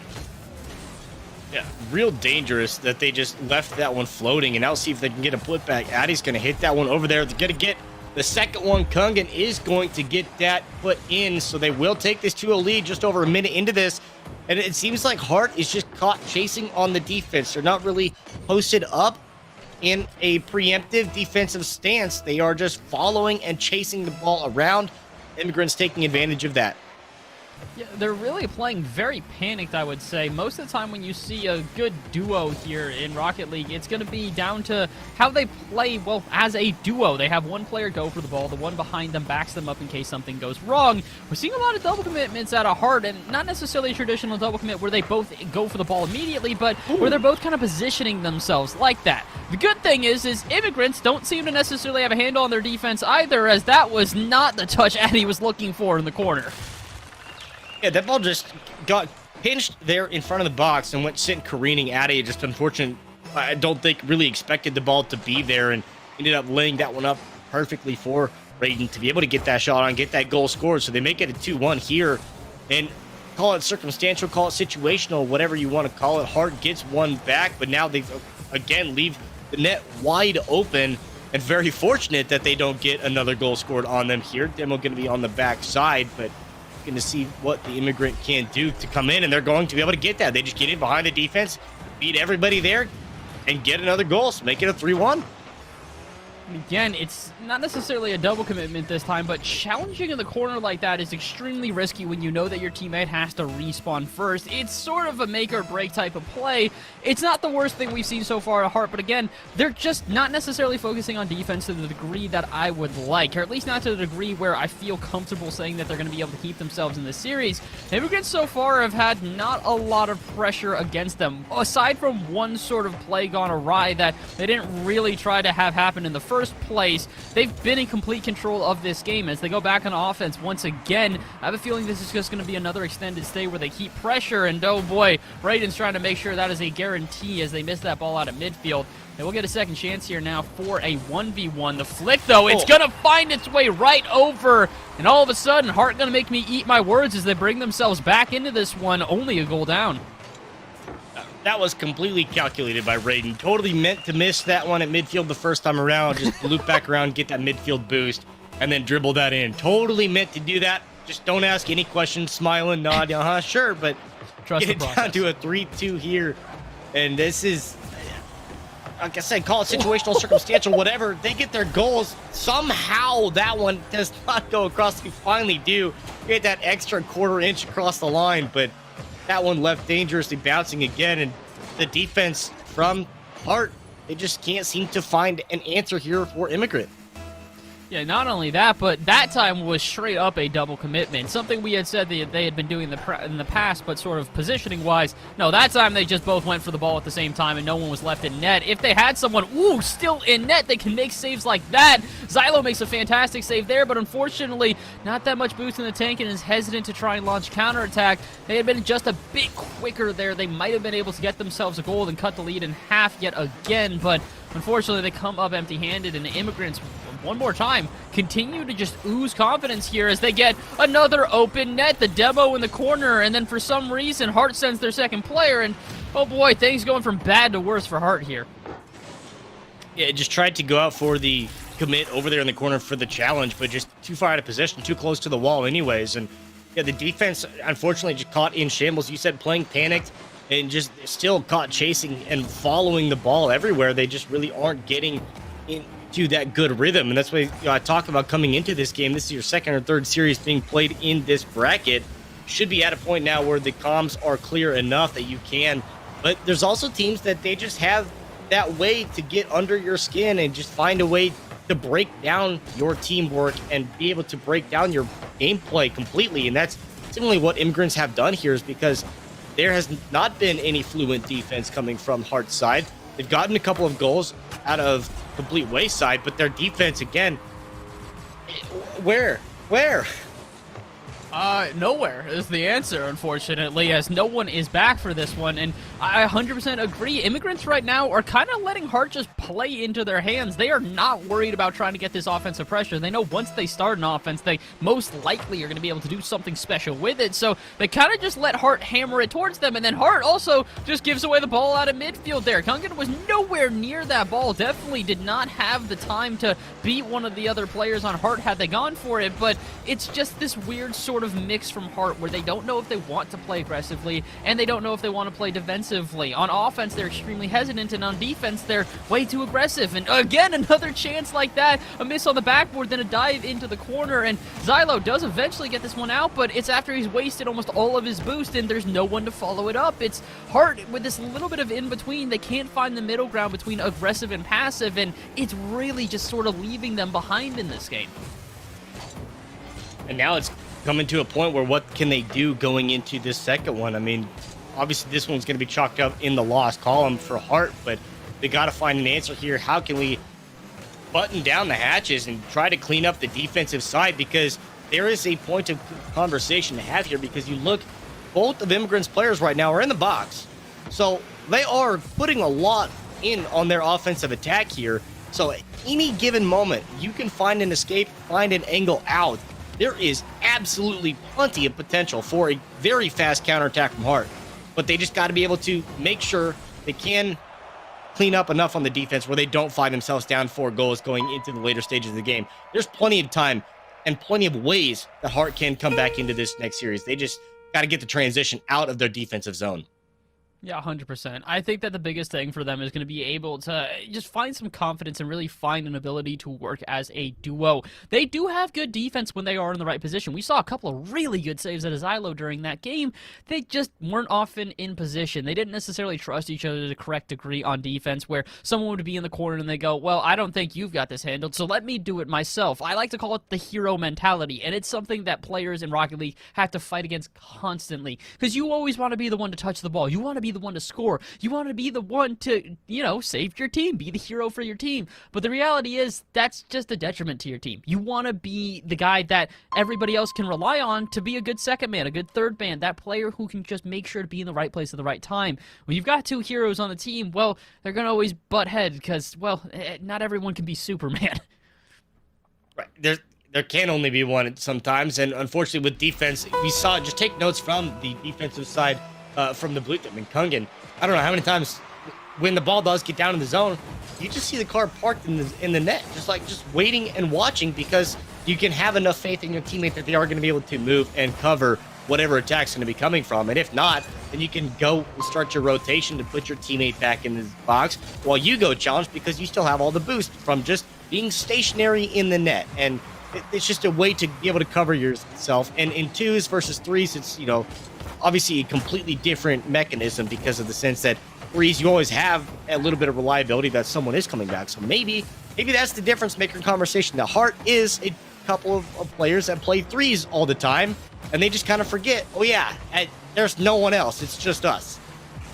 Yeah, unfortunately, sometimes that mix of rotation can really be a detriment to a team, and yeah, I feel like that might just be Heart right now. They've got two players that are usually 1 or 2 on the team, and neither one of them is that comfortable playing that third, and oh boy, they really don't look comfortable on defense this time either. They've survived the first minute without getting scored on. This is definitely a better change. This is a positive change from game number 1, and, well, I didn't jinx them! Okay, I did. Never mind. I was gonna say, I thought I had jinxed them as all of a sudden they do abandon defense for the first time, but hey, they still at least make it past the first minute. They get that minute and 8 seconds, and the first shot on just a little wide, but watch the follow-up. And that's, again, I mean, you look at, if that doesn't come to fruition, it's a completely different story, because all of a sudden Heart has this opportunity now where you have one player in Kungan that's basically turtled upside down in the box, and Addy's out of the equation completely. So you just take the ball the other way, and you have an open opportunity on this. And so Heart, there are angles that they can fight back into this one. They can get their offense going. They just have to be able to make sure that they tighten up that defense in the box a little bit, because this is and should be a little closer than what game 1 scoreline reflected. Yeah, it's just a little bit of panic at the wrong moments, and part of the reason is I'm starting to notice that I'm not sure if Heart are the same rank. Xylo seems to be a little bit stronger of a player, which is, I think, part of the issue with these rotations. Typically, when you're at different ranks in Rocket League, the rotations are a tad different because players don't exactly know how to rotate to the same degree as someone higher than them. So Xylo might be trying to play, a little bit more conservatively, where his teammate is, I'd say, panicking quite a lot now, actually. Yeah, just a little bit of a oopsie daisies, and try to get back on defense. Ends up putting that one right on target, and well, it happens to the best of us sometimes, but it's still only a 2-0, 2 minutes in, so you still have some time to make this one up. But let's see what Raiden can do, because they had a couple of decent showings on the offensive front, and now they're starting to get the ball around this side of the field a little more often, but you just don't want to see them put at an overcommit. See Zygo just missing out on this one, now leaving Raiden with the 2-on-1. Is going to get the challenge and be able to stop this one to slow it down, so I think will come out of that, and that's simple, but it is a start. It's a defensive stand, and now look to try to find a counter on the other end. Oh, bump in front of the net. Almost was a huge opportunity, but now Addy, is going to have a pretty easy chance going the other way. It's a bold move to try and challenge at midfield. I can understand why, but once your teammate has basically challenged at the other third, yeah, you've got to be careful. Pushed up a bit too far, and Heart, they're putting themselves further and further out of this one, Caribou. I'm not quite sure if they have the time to come back at this point. Yeah, just under halfway through this game, and looking to see what they can. And you say with the credit of, well, now a 4-0, but with credit of the fact that it was only 3-0, and the fact they had a couple of opportunities in this, you can find a way that they make it a 3-1. Maybe they can make a 3-2 with this. But in game 1, I mean, the same, that their goals were just sheer happenstance, situational, circumstantial events that just, they get a lucky bounce, they get a good break, the curvature of the ball just happens to work out, put it in perfect position, and that's where they get the shots on and the goal scored from. But they just have not been able to make their own opportunities, and that's another thing that I'm a huge proponent of in these games. And as this bracket breaks down into the single-digit numbers, in the sense that you look at it, it's not so much as finding opportunities so much it is creating. Make the defense make mistakes. And to the point you said with immigrants, I mean, they're just letting Hart play into their hand. They're letting Hart do all the hard work for them, and they're finding the holes in the defense and creating their opportunities from that to get these shots on and these goals scored.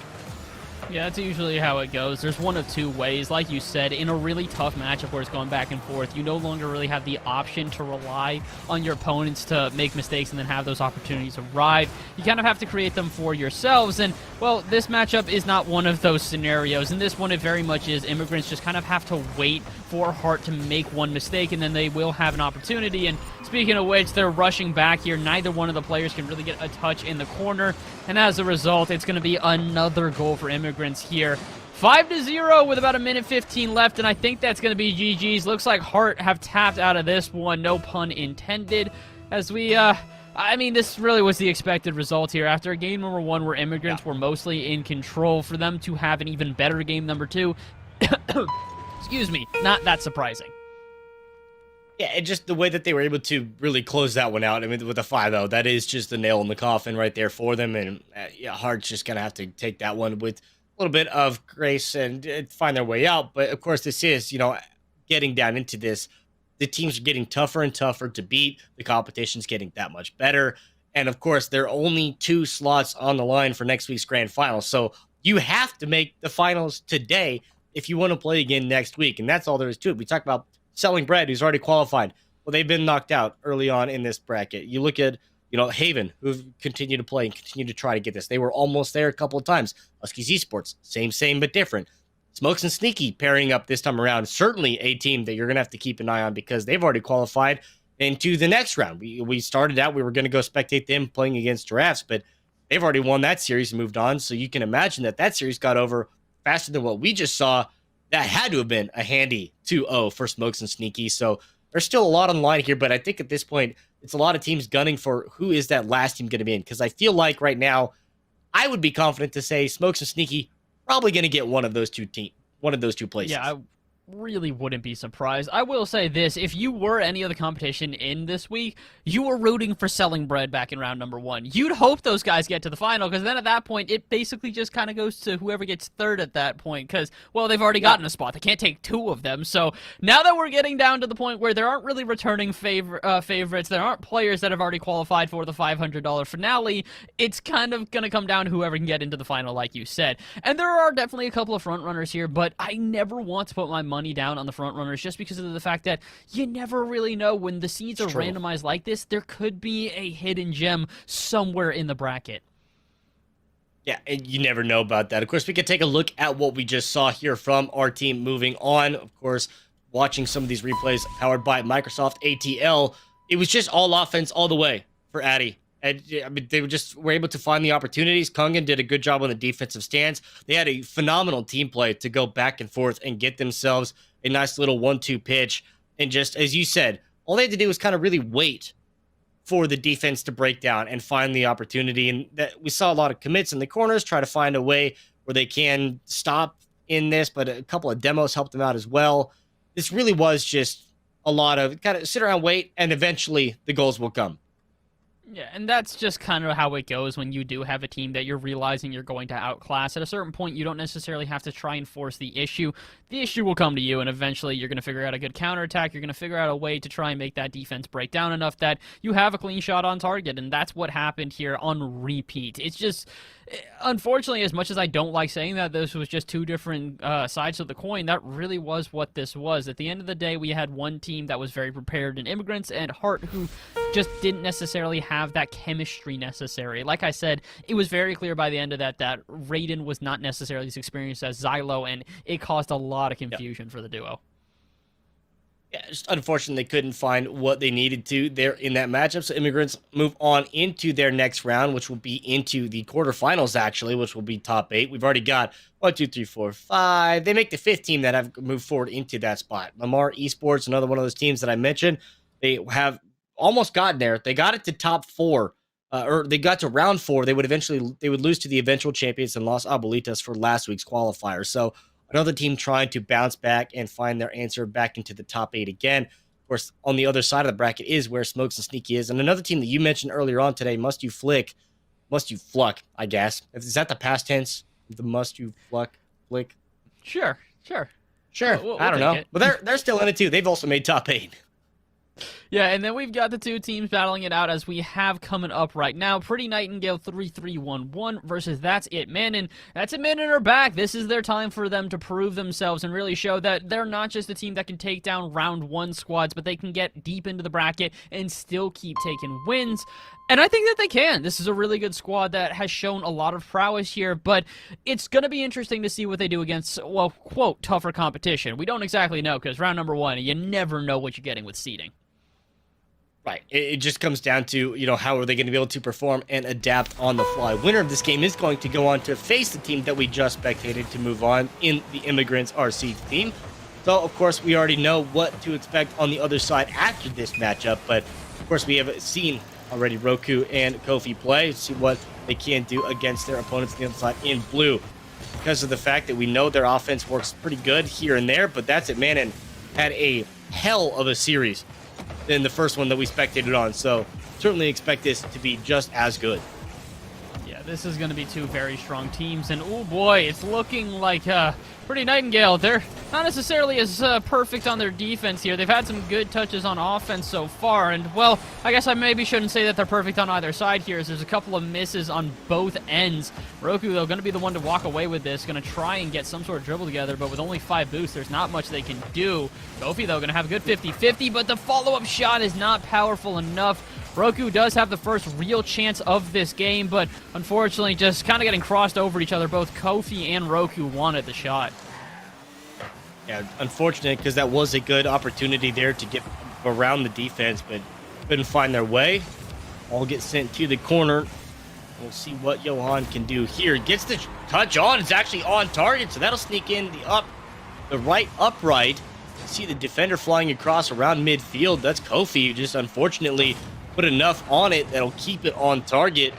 Add a little speed, a little curvature to it, and put it on the goal. So Pretty Nightingale take the 1-0 lead. Yikes, That's It Man, and this is not the start they were hoping for. A couple of panic misses and touches so far here, and has led them to a 1-0 deficit. The good thing is there's only about 90 seconds gone here, with 3.5 minutes remaining. Plenty of time for That's It Man to try and get themselves back into this game. Oh, but a missed 50-50 out of midfield is going to leave Kofi by himself. He's going to get a good first touch, but it's not going to really turn into much more than that. Or maybe it will. Kofi somehow going to walk away and have some space here in the corner. No one decides to challenge. Johan does go off the backboard, but now That's It Man, and you've got the offensive pressure. Can you keep it up and get an opportunity out of this?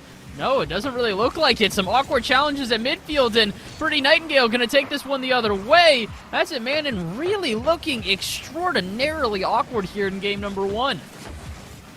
Yeah, a little uncharacteristic of what we saw out of their last matchup, because it seemed like they were so in sync and playing so well together, but the defense here from Nightingale just really able to kind of knock them off a block and just put them out of sync and not really put them any offensive together, because this is just kind of a weird approach. I mean, they've done a lot of good things to keep the ball on the other side of the field, but just that cohesion and understanding of, okay, we know who's going to make the commit and make the shot and play it off the wall, look for the rebound, but I'm just not able to get that. They finally do. Roku's able to play it off the wall, off his own deflection. They finally get one back here, so technically 2 goals scored to the That's It Man inside, but scoreboard splits at 1-1. And I think that even though you do technically get that own goal, that's the first goal you give up, That's It Man, for what it's worth, I think should feel okay about giving up that goal, because they just know what they're capable of and how early, or how almost on target those early opportunities were. I mean, those first 2 shots they had on very early on in this game, I think it's a sign of confidence that they should be okay. But as awkward as the last couple of minutes have been, should is a big word, as they take a 2-1 deficit now.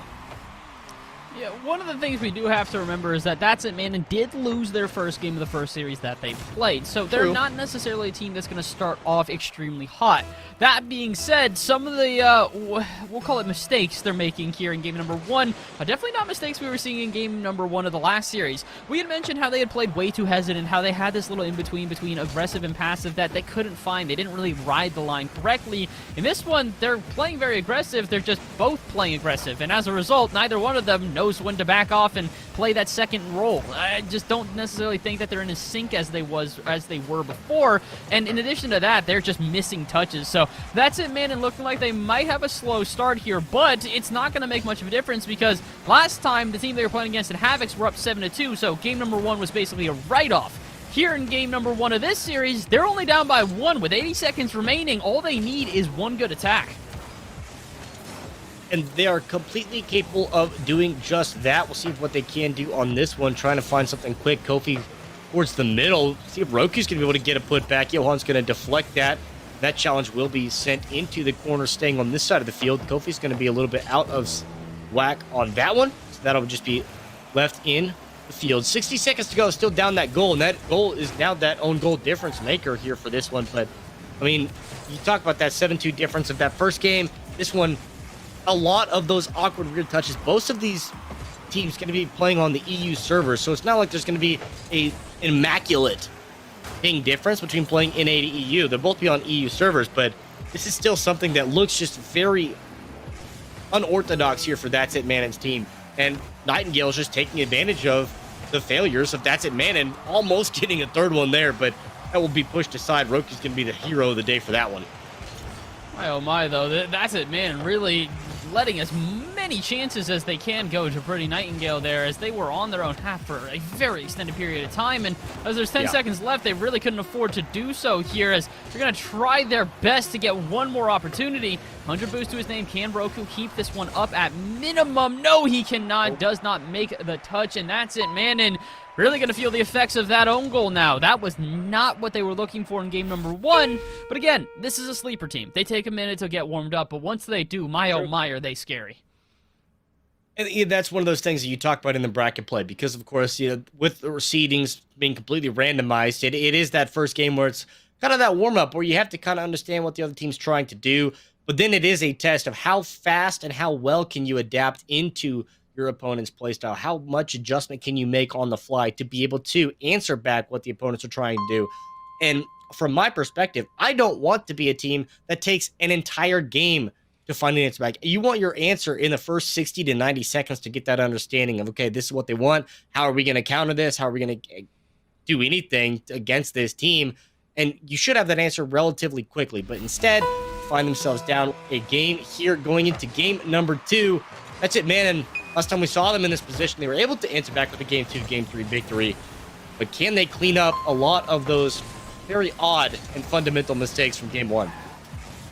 I think that they can. I would be very surprised if they cannot, but it's going to be a lot easier said than done. The biggest thing about Pretty Nightingale as well is that they are no slouches of a team. Yes, we are very critical of Manon and really acting as if, they threw away game number 1, but it's also the issue that Pretty Nightingale are making the most of every single mistake that is made. That's it, Manon have not made many mistakes, but when they do, my oh my, are Pretty Nightingale quick to jump, and well, I think they might be quick to jump here. No, not if Roku has anything to say about it. Chases away his opponent, so instead Johan has to get in the mix. Smart play by That's It Manon, though, to start this one off. They recognized they made a mistake, but immediately adjusted to try and just cut off any opportunity. But at the same time, open net once again, too aggressive, and it looks like Rings is going to punish. Yeah, Squishy just too little, too late, couldn't get back in time, and that was just immediately, you saw the recognition at both of That's It Manon's players just trying to go. And Kofi didn't even get there in time for the Squishy. Tried to get in the net to get the turnaround, but even that, realizing too far behind schedule, can't get there in time. Kofi and Roku both just recognizing, oh no, there's no one on defense. Oh no, okay, well, you give up another one, and similar to game 1 where they give up an accidental where they're a little too far forward on offense, and in game 1 it's a deflection for an own goal. This time around it's just that no one can get back in time. That demo is going to make sure no one's back in time for this one either. Ring gets the second one, puts them up 2-0 with 3:40 to go. And this is starting to look a little bit similar to the last series. Last time it was because of the fact that there was a pretty big difference between the two teams, so that the team in blue was just kind of letting every single shot go against them. Immigrants really just kind of allowed their opponents to do whatever they want, and eventually they had a good counterattack. Here, we're starting to see the same sort of thing. Now, this time, I think we might at least get some confidence back as Manon does cut the lead in half, but Pretty Nightingale are just kind of waiting for mistakes out of Manon and then doing the most with it. The good thing is That's It Manon do have an efficient enough enough offense that they might be able to break through here. Yeah, very fortunate that one's on target because that's just a slow bouncer, and they're able to read that off the kickoff and just play patiently enough to then set up the pass to midfield. And Kofi just spikes that one down, keeps it on target. So able to get that one back. Starts one, you get one somewhere, and down just that lone goal here. 3:20 to play. Still plenty of time to make that back, but there's also a little bit of a mental block here where you recognize that this was the final score of the last game, and obviously something happened where the defense on both sides just wasn't giving anything up to the offense, and you got to hope that this is where That's It Manon's offense can really come into shape a little bit better here for this one. But Ring here trying to take this the other way and put him up 3-1 right now. It's going to be pushed aside enough. Can't get that. But I think that this is better for That's It Manon, where their offense is showing better signs of life. They're playing a little more together, and they have a good understanding what they're trying to do. That shot almost getting in just wide right. I will say, as much as I do appreciate the team plays that we're starting to see out of That's It Manon, I don't know if they should be relying on team plays exclusively, because they're really risking a lot when they send that second man past midfield and all of a sudden have two players on offense. Pretty Nightingale have shown that they can counterattack extremely quickly, so if you want to avoid allowing those counterattacks, you need to have lethal solo plays. Both of these players have shown that they can dribble when necessary, so now is the time to prove it. They need to have some really good solo plays that allow the defense to get a little bit flustered, because every time that you pull in that second man like they do right here, if this doesn't work out, their defense is extremely vulnerable. Almost had the opportunity there for the fake. I mean, you caught the defense jumping, but just couldn't get the final finish. They do this time around as it just rolls around. The defense caught out on the wrong side of the post, both of them in the corner. See, Ring couldn't get back. Johan is on the other post, just caught chasing. So they will get this one to equalize it. 2-2, under 2 to play. And that's just something That's It Manon starting to do here. But you talk about what on the other side, I mean, Pretty Nightingale, we've seen what they're capable of. We know that they can find an answer. But again, mental block going a little bit of both ways. Pretty Nightingale's like, well, we only scored 2 goals last game. We're already at 2. Is this all we're going to do? How are we going to find our third goal? Yeah, they need to try and figure something out here, because the part of the issue with That's It Manon is once they do start rolling, they don't really stop. And now that they've figured out what type of offense they can play here, this little bit of in-between between playing defensive and playing it risky, I think that they might just be able to get a couple more goals here. Pretty Nightingale have to figure out something besides just using counterattacks and mistakes. They have to create their opportunities, like you had said previously. And with a minute 15 left, they're not necessarily going to have a ton of chances to create an opportunity, but one good thing is it does look like they're going to have a pretty good attack here. Johan wants the double touch, but can't get it on target. I thought he might have shot it a little bit wide, but wanted to hold my breath for a second to see if maybe it just might glance off the bar, but it does not. And with a minute remaining, That's It Manon really going to think they're lucky stars that they are not down by 1 right now. Yeah, very fortunate. And going the other way, then immediately Kofi trying with the dribble, and that's where you're talking about. I'd love to see the solo plays. We saw Roku do it, where able to basically just juke out 2 of the defenders single-handedly, but haven't seen any of that singularity play here from them. Just playing it off the bounce, off the double touches. Kofi's keeping them busy in front of the net. Is going to get credit with the shot on, but that's going to go wide. Send it back around, see if Kofi can get there in time, but can't. Under 30 to go, still tied at 2. And the ball on the right side of the field here for That's It Manon, but this is, again, backs against the wall right now. That's It Manon have to find their answer in the next 15 seconds or in extra time, because this could be it for them. This could be the end of their day. I'd be very surprised if we don't get a game number 3 here, but that being said, Pretty Nightingale, my word, well, I think we are indeed going to get a game number 3. I was going to say, Pretty Nightingale have shown some offensive prowess, but my oh my, the defense definitely not stepping up when necessary. Johan misses that one. Rings had already missed his initial touch, and you just can't afford that. 3 seconds left. It's technically possible off a kickoff, but it is extremely unlikely. All bouncing off the wall, and 0's on the clock and on the ground. So That's It Manon. They get their game back, so go down to the best of 1 after Kofi capitalizes on that little bouncing around in front of the net. Shots tied 7-7. Score a 3-2 difference, just down to that last 3 seconds of play. But just a phenomenal showing from That's It Manon to be able to bounce back in this one, to get that game for them, really find their offense, and they look a little bit more in sync, because as we gave credit to them in their first one, it just kind of looked like a little off kilter. They finally righted the ship into game number 2, get their first victory. But now Pretty Nightingale have to find a way to break that 2-goal threshold that they can, because 2 goals game 1 was enough for the victory, not enough game 2. Do they need to find a way to score more than 2, or should they just stop the other side? Should they stop Roku from scoring? I think that they need to find other ways to score right now. I think that's the biggest thing, is that we've seen multiple times where Pretty Nightingale have been able to launch a counterattack off of a mistake, but that's about it. Correct me if I'm wrong here, Caribou, but I don't think that Pretty Nightingale has scored a single goal off of their own means where they haven't had some sort of mistake from That's It Manon. We almost saw that with Johan with a double touch off the backboard, but aside from that, I can't really think of a single opportunity that they created themselves. Yeah, I can't. I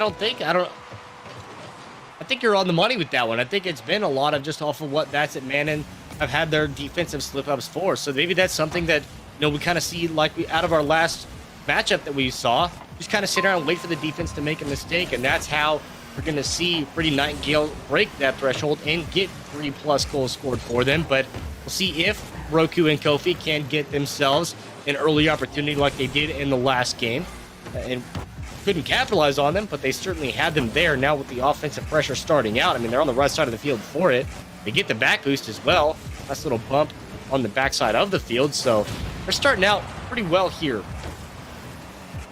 Yeah, good start for That's It Manon, but unfortunately one demo is going to be all that it takes to disrupt the offense and have it sent the other way. But again, Pretty Nightingale, they're trying to create their own opportunities, but I will say this, if it's not an open net, I'm not sure how you're going to be able to score that one just directly on target, and it didn't really look like much. Pretty Nightingale probably need to get a little bit more creative. That might be part of their issue, is that they have had some good offensive pressure, but when it comes time for an actual shot, it's usually pretty standard, and at least something that That's It Manon can't expect. Speaking of which, that touch out of midfield there was no surprise to That's It Manon, but the 50-50 afterwards is going to be one. Good clear out, though, is going to buy them at least a little bit of time. And, well, it's going to buy them not enough, because apparently they needed infinite time to get back on defense. Yeah, Kofi just caught it looks like was trying to go for that corner boost and just thought that the ball was going to be cleared out for enough time that Kofi could go to the corner and get back in net in time. But not enough on the clock there, so they will get a 1-0 lead for Pretty Nightingale here. 3:35 to go. Clock rolling, and as much time as we've seen That's It Manon on this side of the field, try to see if they can find someone. That one is going to be saved by Johan. Kofi had that on target, but they're able to get back behind it. But I like the amount of pressure that Kofi and Roku are putting on Pretty Nightingale here. They just got to find a way to get around that defense, where I think Pretty Nightingale's doing it the right way on the other side. Just kind of play it slow, play it patiently, and let the defense make a mistake. They might have made a mistake on their own, but I was going to get away from Kofi and get sent back around to midfield. So far, this has been I'd say, more hesitant, safer game between the two teams. They're not trying to press the issue out at midfield here. They're not trying to play this too risky, because they know one mistake is all that it takes, and Pretty Nightingale have already found that. They saw one mistake and they immediately pounced. The question is whether or not That's It Manon find a mistake out of their opponents. Double commit here is going to leave the net open, but the shot is not on target, and neither is the follow-up. That's It Manon. I'm not going to lie, that's probably the best opportunity you're going to get all game. If you can't score on this follow-up, I'm not sure if you ever can, as Johan makes a save, and once again, That's It Manon come up dry, and again, another miss in front of the net, but no pressure is there to follow up the shot. This time, it's another shot off target, and Caribou, I gotta give this one to you, because at this point, every time I speak, That's It Manon gets cursed on offense. With that many follow-up opportunities, I can't believe they haven't got one across the line just yet. So many chances, and now a little bit of the reversal rule one just to keep the other player out of the play in the net. But so many times That's It Manon had the ball, even had an opportunity, defensive crossing, puts them out of rotation, and ball just bounces in front of the net, but there's no follow from the midfield player, and just watching to see what they can do. And to the point, they haven't done anything with this. They've kept it in the box. They've kept it very close to the line, but they have yet to get that one they needed. Coming up on 90 seconds to go here, and just as many shots they're credited for, but they haven't got anything, is a heartbreaker here for That's It Manon. But they're still got enough time because it is just that single goal. They just can't give anything up on this. You have an opportunity now with the 2-on-1 if they can. See what they can do. They get the flick, they get the bump, and Kofi gets the equalizer. A 1-1 scoreline, 1:18 to go. Nothing else really to say, but that was just a nice play all around. Kofi recognizes he has to delay just long enough that his teammate can get in the way, and Roku does exactly that. Doesn't even necessarily need to make that big of a bump, or even make a bump at all, but putting that pressure there, forcing that opponent to make that early challenge, and knowing that it's going to arrive, it does wonders for that sit man. And that being said, though, where's the pressure on offense on that play? That was definitely a chance for them to at least get another goal or put some pressure on. Instead, they let Johan dribble it all the way out to midfield, and now Pretty Nightingale have all the boost in the world and a chance on offense. Can they get a follow-up, though? No, Johan does not want to commit either. And again, this safe gameplay between the two teams has become a common trend, but one of the two of them needs to make a risky play if they want a chance to score a goal. And it's going to come down to who does make that risky play and who gets out of position. Hopefully, kick in reverse is going to get the save on that one. See if they can get the redirect off, but Johan is going to be there, deflect to the left side, but see, that's it, Manon on the attack again. Kofi with another shot on. Johan's going to stop that. 30 ticks to go. We'll see what the counterattack can bring for Nightingale. The swing and a miss in the air, out of the box. There's an open net. Just let it go, let it ride, and it stays in the corner. The defense allowed to recover from that's it, Manon. Now we'll see what they can find on the other side. Just going to play that one off the hood, look for the bounce back. On the 10-second countdown here, trying to keep this one on this side of the field. Now maybe mistake on this. See if Roku's going to be able to get this. He gets a deflection, but not enough as it goes in. 1 second on the clock. Roku doesn't get enough of a tip on it, and it's a 2-1 advantage to Pretty Nightingale. Oh, no. I don't even know if you can say advantage. With 1 second left, I don't think you can actually score a kickoff in that time. That's a win. That's it. Pretty Nightingale going to take that one, and oh boy, that's a heartbreaker if I've ever seen one. My, oh my, so incredibly close, but that's it, man. And I mean, wow. I don't want to say they threw it, but like, how else do you describe that final play?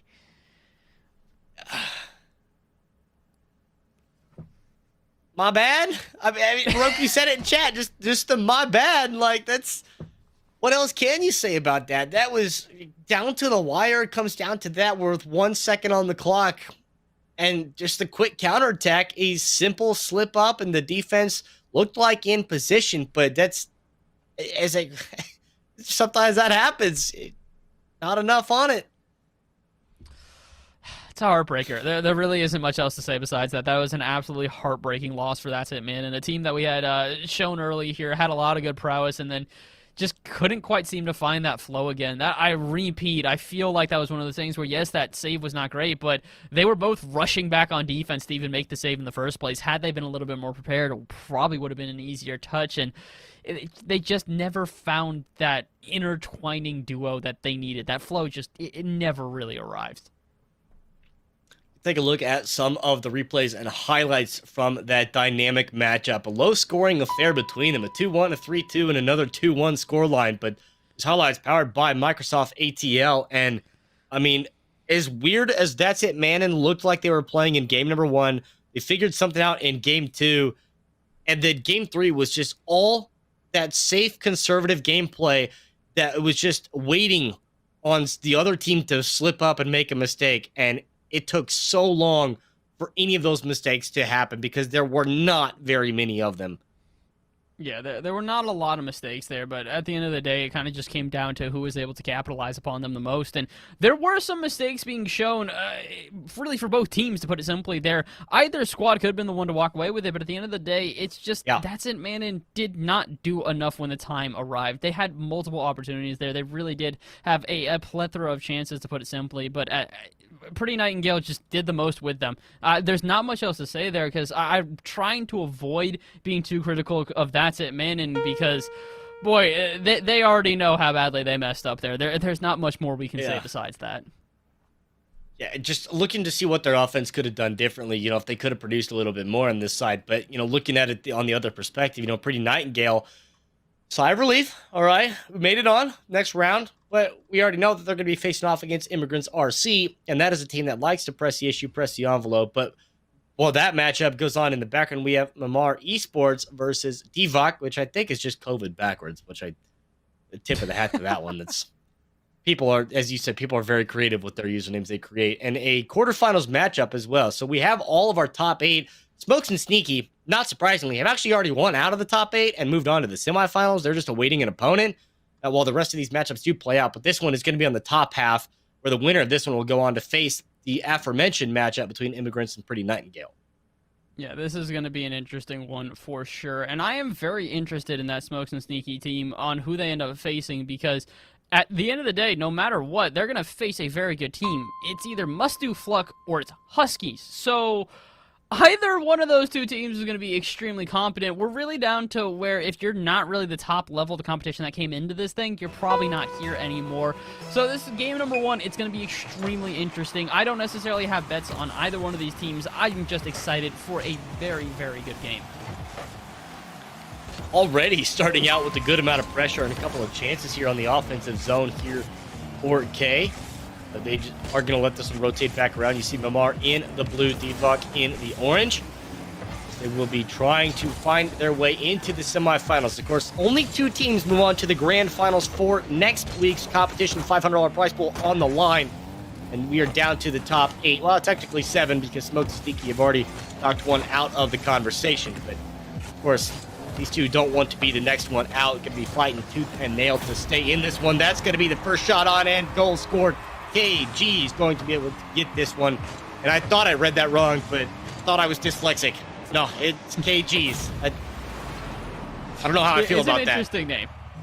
It's an interesting name KJ's? for sure. People always have, I don't know, it's KJ, KG, and I'm not exactly sure. It's always just sort of a trickery there. But that being said, no matter what, you're going to have to call them on top right now, as Mamar Esports have done a great job so far here. KG is going to have a heck of a touch there, just kind of pops it into the other corner, and it's not really going to do much. Sometimes those heavy touches are actually going to be more of a detriment than they are going to help your team, and I think that probably was that, as Mamar are going to give up that offense and now have to try and survive on defense, but they only have to try and survive for a second, as all of a sudden they get their own counterattack. Bestone barely able to get in the way of that one, and I'm not really sure which team's going to come out on top here, because both of them are just moving at like Mach 7 speeds. Yeah, really coming out very fast this one, and that shot going a little bit wide right, but almost having that one to go in. And this is one of those things that I'm very interested to see, is they get another one. Cap's going to take this one to put him up 2-0, 90 seconds in. And that's a good start here from our Esports. As I said, they're kind of on a redemption track where they lost to the eventual winners of last week's qualifier in Las Abuelitas in round number 4. This time around, they're trying to get a little bit farther than that, with only top 2 going on. So this is their redemption arc here in this third and final qualifier. But I'd love to see teams that can really ramp it up to 11 and really start out moving fast and set the tempo and the pacing earlier to try to just make a statement that this is a game that you're going to be in control of. And unfortunately for Divock, it's not really looking like they're all that in control. Part of the issue is I don't necessarily think they have the same sort of mechanics as Mamar Esports here. And that's not necessarily saying that they have bad mechanics, but at the end of the day, if you do have just a little bit less of a mechanical team and you're also about even for rotations, that could be the difference maker between the two squads. So for right now, the 2-0 is looking pretty confident in favor of Mamar Esports, but Divock aren't quite out of this, and as they get an open net, they aren't going to be out of it whatsoever. Cut the lead in half from a very fortunate open net. Yeah, just being able to get that one off the wall right over to Flair's waiting arms. Send that one in. And now with just that 1 goal deficit coming up on the halfway point here for them, Divock see what they can do to try to get an answer, because, to talk about how fast they're going and, mechanics of this, it usually really highlights in accidents that, whichever one falls short a little bit is going to be the first team that does break down and can't keep up with the team that sets the pacing. And I think that's why pacing and tempo is such an important thing in this game, in the sense that if you are able to really set it and play it at your speed and play your game, those teams seem to fare pretty well against the opponents who just either can't keep up or can't dictate the game. Yeah, whoever sets the pace of play here is more than likely going to walk away with a win, and I do think that Mamar is setting the pace of play, but when it comes to their defense, my oh my, are they panicking just on repeat here? Both players are kind of rushing the ball, not really sure why they were so far extended out of goal, and now both of them in the corner here. No one really able to make a clean save. That one popped all the way out, and Kabak is at least going to survive for now. But again, they're just panicking on defense. They push so far out of net. No one is actually there in case a shot arrives, and I'm really confused what KG's was doing there. There was no reason for them to push that far out of net.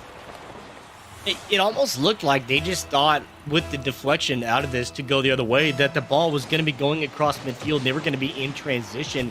And both of them just kind of assumed that, yeah, that's what's going to happen. But instead, Ivok is going to be able to flip the script, turn it right back around, and get the defense out of, as you said, too far up on the field, out of the box. So they get the equalizer, 2-2, 90 seconds on, make it a 3-2 with 90 seconds to go on the dot.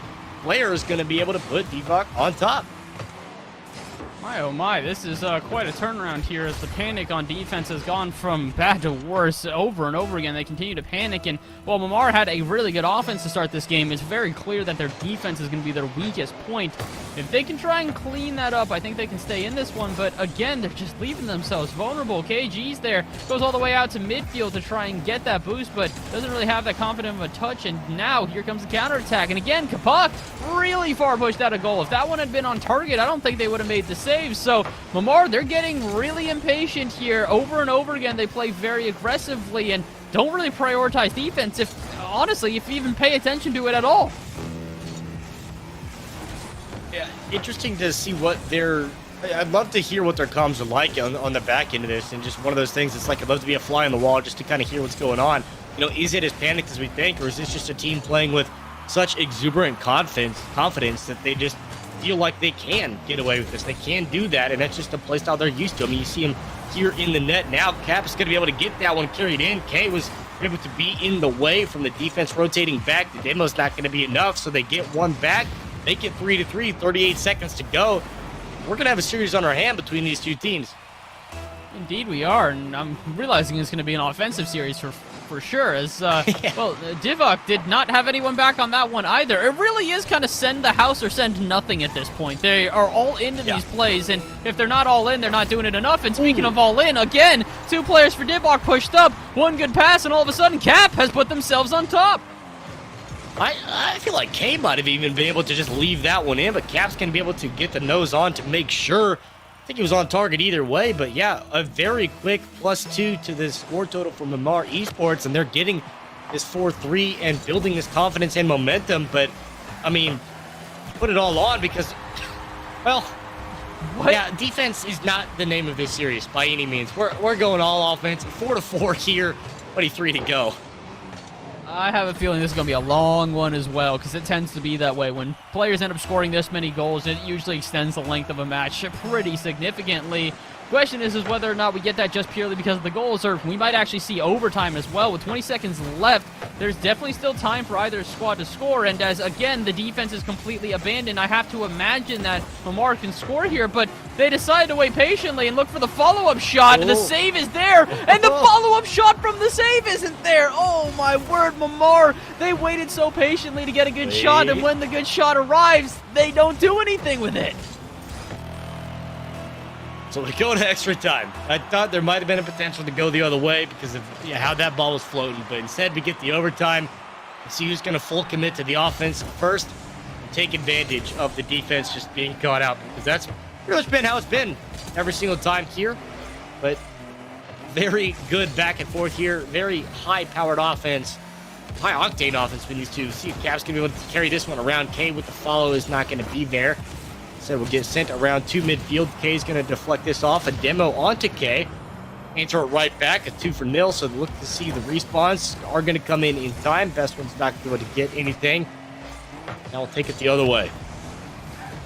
Shot just barely off target there. Mamar had a good chance on the counterattack, but now once again they leave themselves vulnerable on defense, but it's going to roll up. Fortunately, that one goes up the post, and luckily enough for Mamar, they will not get scored on from a defensive error, but their opponents just might. They abandoned defense at the wrong moment, and had that shot been on target, it would have been the end. And Speaking of which, that could have been another shot there, but instead they bump each other. Mamar really not focusing on that flow between the duo right now. The rotations are looking extremely off, and I've got to wonder, this doesn't seem like it's going to be a game where we have one insane shot that ends it. I have a feeling it's just going to be one team makes a huge defensive error, and that's all that it takes. Yeah.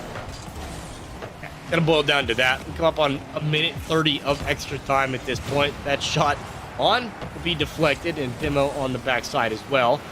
I'll see if Cat's gonna get that one on target. It will be credited with the shot, but and saved.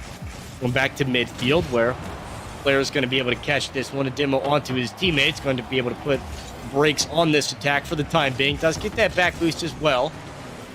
Good for Lamar to not send both players to the corner there to try to contest that possession.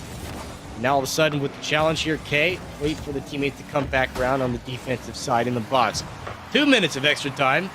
No mistakes just yet after how fast we were scoring in regular time. It seemed 2 minutes and nothing to show. It's rather surprising to put it simply here. We really did expect a shootout, but all of a sudden the defense has actually turned into defense. It's not necessarily playing perfectly here. I will admit there's been a lot of abandonment of said defense, but when push comes to shove and you need to make a save, it seems like both teams have been able to do so. Although, again, the abandonment of defense, I mentioned it once, I'll mention it again, and apparently Divok are aware of it as well, because no one in net, and Flair just gets an easy shot. Just take one, and it would take those. Get the 5-4 victory, almost 2.5 minutes in to the extra time, to be able to come away with the first game victory. And like we said, there's so much offense and so much abandonment of defense in regular time. And then eventually it's just going to be of who does make that defensive mistake first. And yeah, sure, there's a few of them where there's opportunities on this, but no one is able to capitalize for the first couple of minutes of extra time. But Flair just recognizing that open window, just saying, okay, yeah, we'll take those every time, because the defense caught up on the wall, the defense caught out towards midfield, and, well, there's no one staying home. That's going to be an easy one to take back. So game two, if this is anything that has to say about what we just saw in game number one, I imagine another explosive affair between these two teams. Yeah, I've got to imagine. Both of these squads are really electric when it comes to their offense. My biggest concern, and really what has been our biggest concern for I don't even know how long, has been the fact that they aren't necessarily prioritizing defense. Occasionally they do have some good defense, but if you even just sort of not think about defense for a moment, that's a moment where the team can score on you because no one's there. So for Mamar this game, I want to see them prioritize defense a little bit more. Dibok, I would say the exact same thing. I don't want to say that they, had lockdown defense either, but I really want to say for Mamar, they left their net open way more times than they should have. Yeah, I think that's, like you touched on, it kind of does go both ways. But now I think since we've got this 7.5 minutes gone out of game number one, see what we can find in game two, if there are any of those adjustments to the defensive side, or if we're just going to go and say we just win our way, and if that's without playing defense, if that's with getting a demo every 20 seconds, then so be it. That's the way that it's going to be. And the fact that we've gone 60 seconds here in this second game without a score, well, never mind. Caster curse. Caster curse. It had to show its face a couple of times here today, and it will show its face, at least for the team that we were hoping would play a little bit stronger here. Mamar finally going to get themselves a lead, and this is an important one, as Divok are up 1-0 in the series, and we're still in best of threes at this point, Caribou. If Divok do win this, they're going to move on to the next round, and to be honest, Mamar haven't really shown that many changes to make me think that they've got this one in the bag with a 1-goal lead, so I got to hope they can at least keep this offensive flow and get themselves a second one in a bit of a safety net. Nice little flick over the top, Cap with a good shot on, but just looking to see what they can do to kind of pour it on here if they can find an answer back, because Divok, taking that first game, just try to find something to give in the sense of step up the defense, just make sure your offense can answer going the other way, because it is going to be in this best of three quarterfinals, just like every series has been up to this point, a best of three. The only one that's not is going to be the grand final, so you can't give anything up the other way, but Flair's going to get the one back. He's able to take this solo on the wall ride, and enough curvature and enough spin on it, get it around Cap and in the net. That was a great angle. That is not easy to nail whatsoever. Flair really showing their expertise right now. question for me is whether or not they're going to be able to do that once again, because, I mean, that's what we talk about when we say create your own chances. That was not something where the defense messed up whatsoever. And Flair said, yeah, you want to see me do it again? How about I try immediately? Almost goes for a similar angle and basically nails it, just barely off target, and this is not boding well for Mamer. We said that they had a little bit stronger of a mechanical prowess here earlier today, and all of a sudden, it's looking like Divock might be stepping up to the task as well. Yeah, and just an unfortunate circumstance if that's going to be the end-all be-all, that Mamer gets that close in 2 qualifiers but can't quite punch their ticket to the grand finals. Flair, that one going off the crossbar, will get cleared out. Flair with 2 great opportunities, but neither one of them going through. He's going to be able to get back with a deflection on this, but not enough follow, because that just gets sent right back to the awaiting arms of K.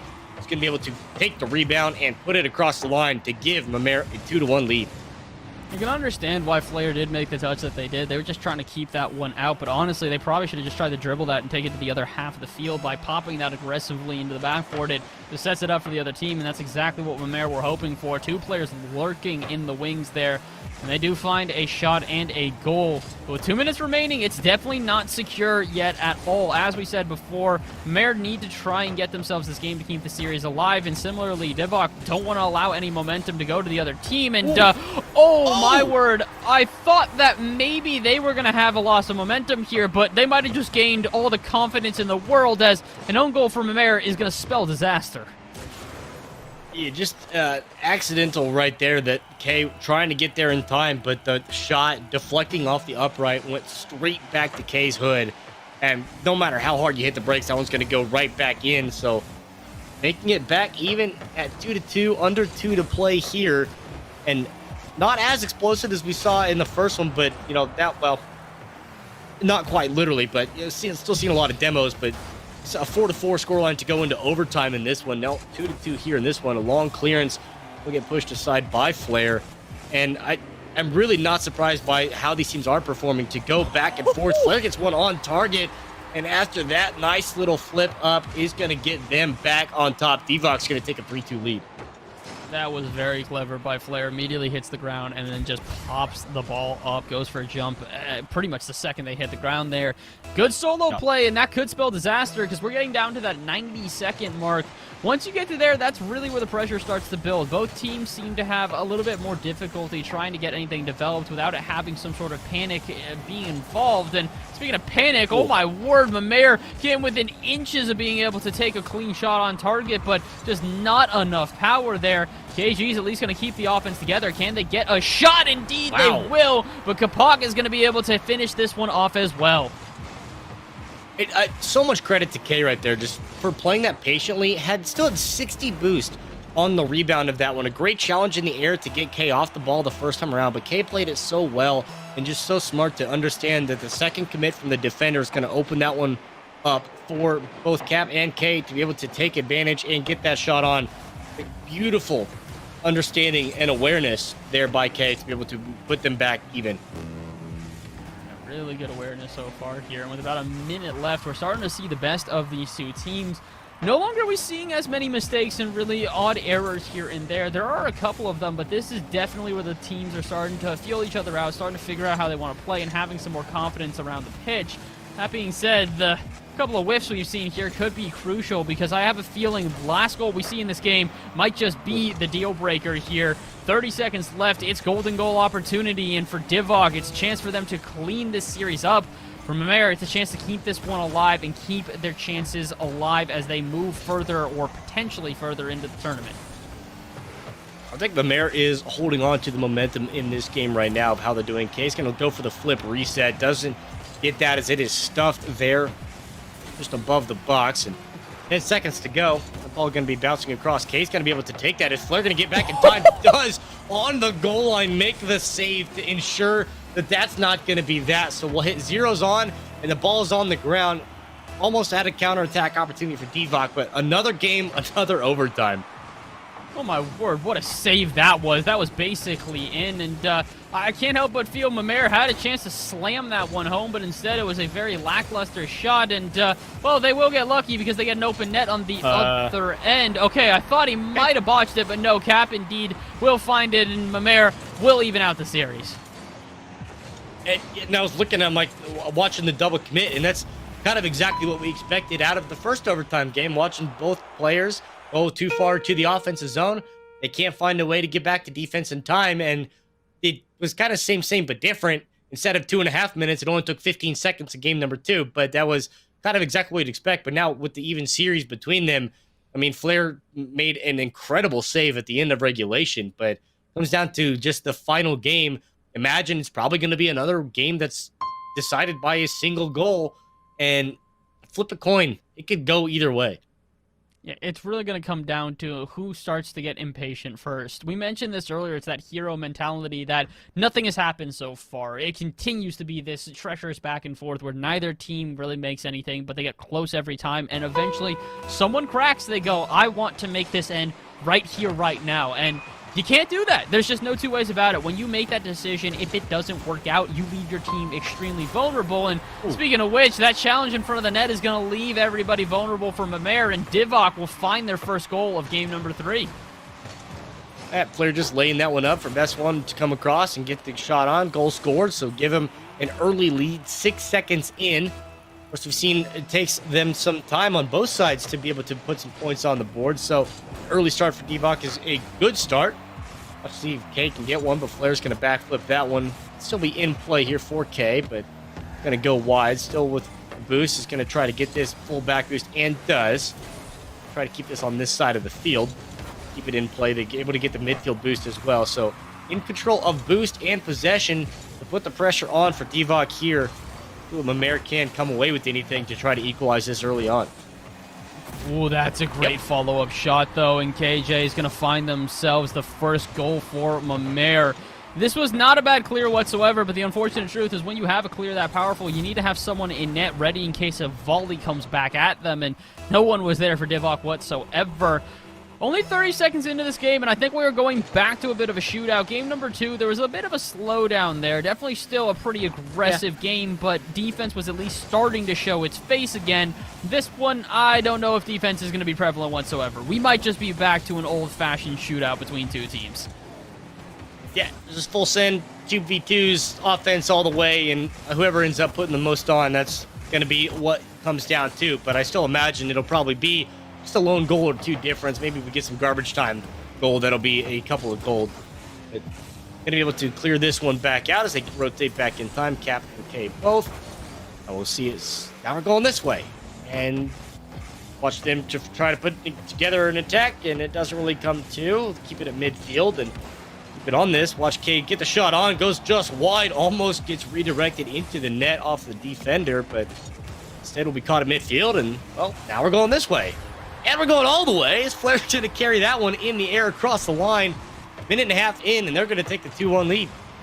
It's one of those games where you kind of just watch it and go, what on earth is happening? It feels like both teams aren't playing defense, but they're also kind of playing offense to the point where they're not expecting the defense to play as haphazardly as it does. So when it comes time for a standard shot, they don't take it because, well, they expect someone there. So it's a really weird and awkward play on the field so far here. Now, do I think it's going to work this way for the next 3 minutes? Probably not, but again, I really don't think that defense is going to be the priority in this game. It's looking like whoever can at least get a shot on target first is going to come out the victor. Yeah, just looking for those holes that the defense leaves open. As you see a brief opportunity there, waiting for the rotation, but no one's going to come back in. Cap's going to take this, use all of the boost. Puts it on target, but Flair is going to be able to push that aside. K's going to get the putback, and gets that one in behind, and that's just a high-velocity shot. Even with the defender trying to rotate and get in the air fast enough, can't do so, as K's going to rocket that one in and put them back 2-2 even. It's a good series so far, though. I will say this, even though it hasn't necessarily been the most offensive, it's been fun to watch this back and forth. And it truly is one of these things where either team could come out on top. It's going to be whoever I would say prioritizes defense a little bit more first, but apparently Mamer don't really seem to care if I do have a comment about their defense. They're aware that their offense is electric, and K is going to show with a double touch off the backboard. If that's something you can watch, you know that your offense is just going to be able to do better than the opponents, then by all means, and K's going to take that single-handedly and playing that very well off of the early touches. But to go as it started. If they can get another one, K, right now, Bear, I guess in general, are just playing these kickoffs so well where it seems like Divock just don't really know what they want to do with the ball off the kickoff. They don't really have an idea of, okay, here's what we want, how we want to start this play. They just got to play it as it lies, see what happens. And while K's playing that reactive nature very well, getting these shots on and getting them across the line. Yeah, the unfortunate truth is that Divock are starting to kind of just give freebies out to their opponents here. They are also not paying attention to defense, so as a result, they just kind of try and get an offense together at any cost, really. And some of that cost is just kind of clearing the ball out to center where someone is waiting. And on repeat, that has been the circumstance here. Mimir have tried multiple times to try and tighten up their defense, but they really come back to a very offensive and aggressive playstyle every single time. They're just getting lucky that no one is really trying to counterattack them and taking advantage of their defensive errors, as again, they did not look solid on that defense, but no real shot ever arrived. So, Divock, you've got 2 minutes remaining to start taking notes and recognizing that this defense isn't as solid as you might think. If you can play a bit more methodically, build up a play a little bit better, you might just give yourselves a chance at evening out the game, but as you go back into defense once again, and it looks like you do not really play this patiently. Instead, it's just a rushed game, and you put the shot wide. And that's sort of the issue. They're panicking. They're rushing into offense so quickly that they don't leave themselves in good opportunities and then leave counterattacks where balls go directly on target, but not at least into the back of the net. They'll keep the 2-goal deficit for now. And not enough roll to send that one across. And something very interesting from the Mimir side is that when they go on these attacks, they go full speed. I mean, they're just using all the boost to go the other way. Flair's just gonna be able to take this one off the back post and send it across, so they get a 1-goal deficit. Now, minute 15 to go. Defense just out of rotation on the other side. So Flair's gonna make things that much more interesting here. But we already know how the kickoffs have gone the last few times for Divock. See if K and company are gonna be able to do anything with this. That ball's gonna bounce right back to midfield where looks like there's an open opportunity here. There is at least one posted in the net. And plus with the demo, going to shut down that one. So we see Divock going to take it the other way. They can find anything. 60 seconds to go. Divock down a goal. First they took game 1 in extra time. Game 2 went to Mimir in extra time. Imagine, look for the 4th goal. I mean, there's got to be a 3rd overtime game, right?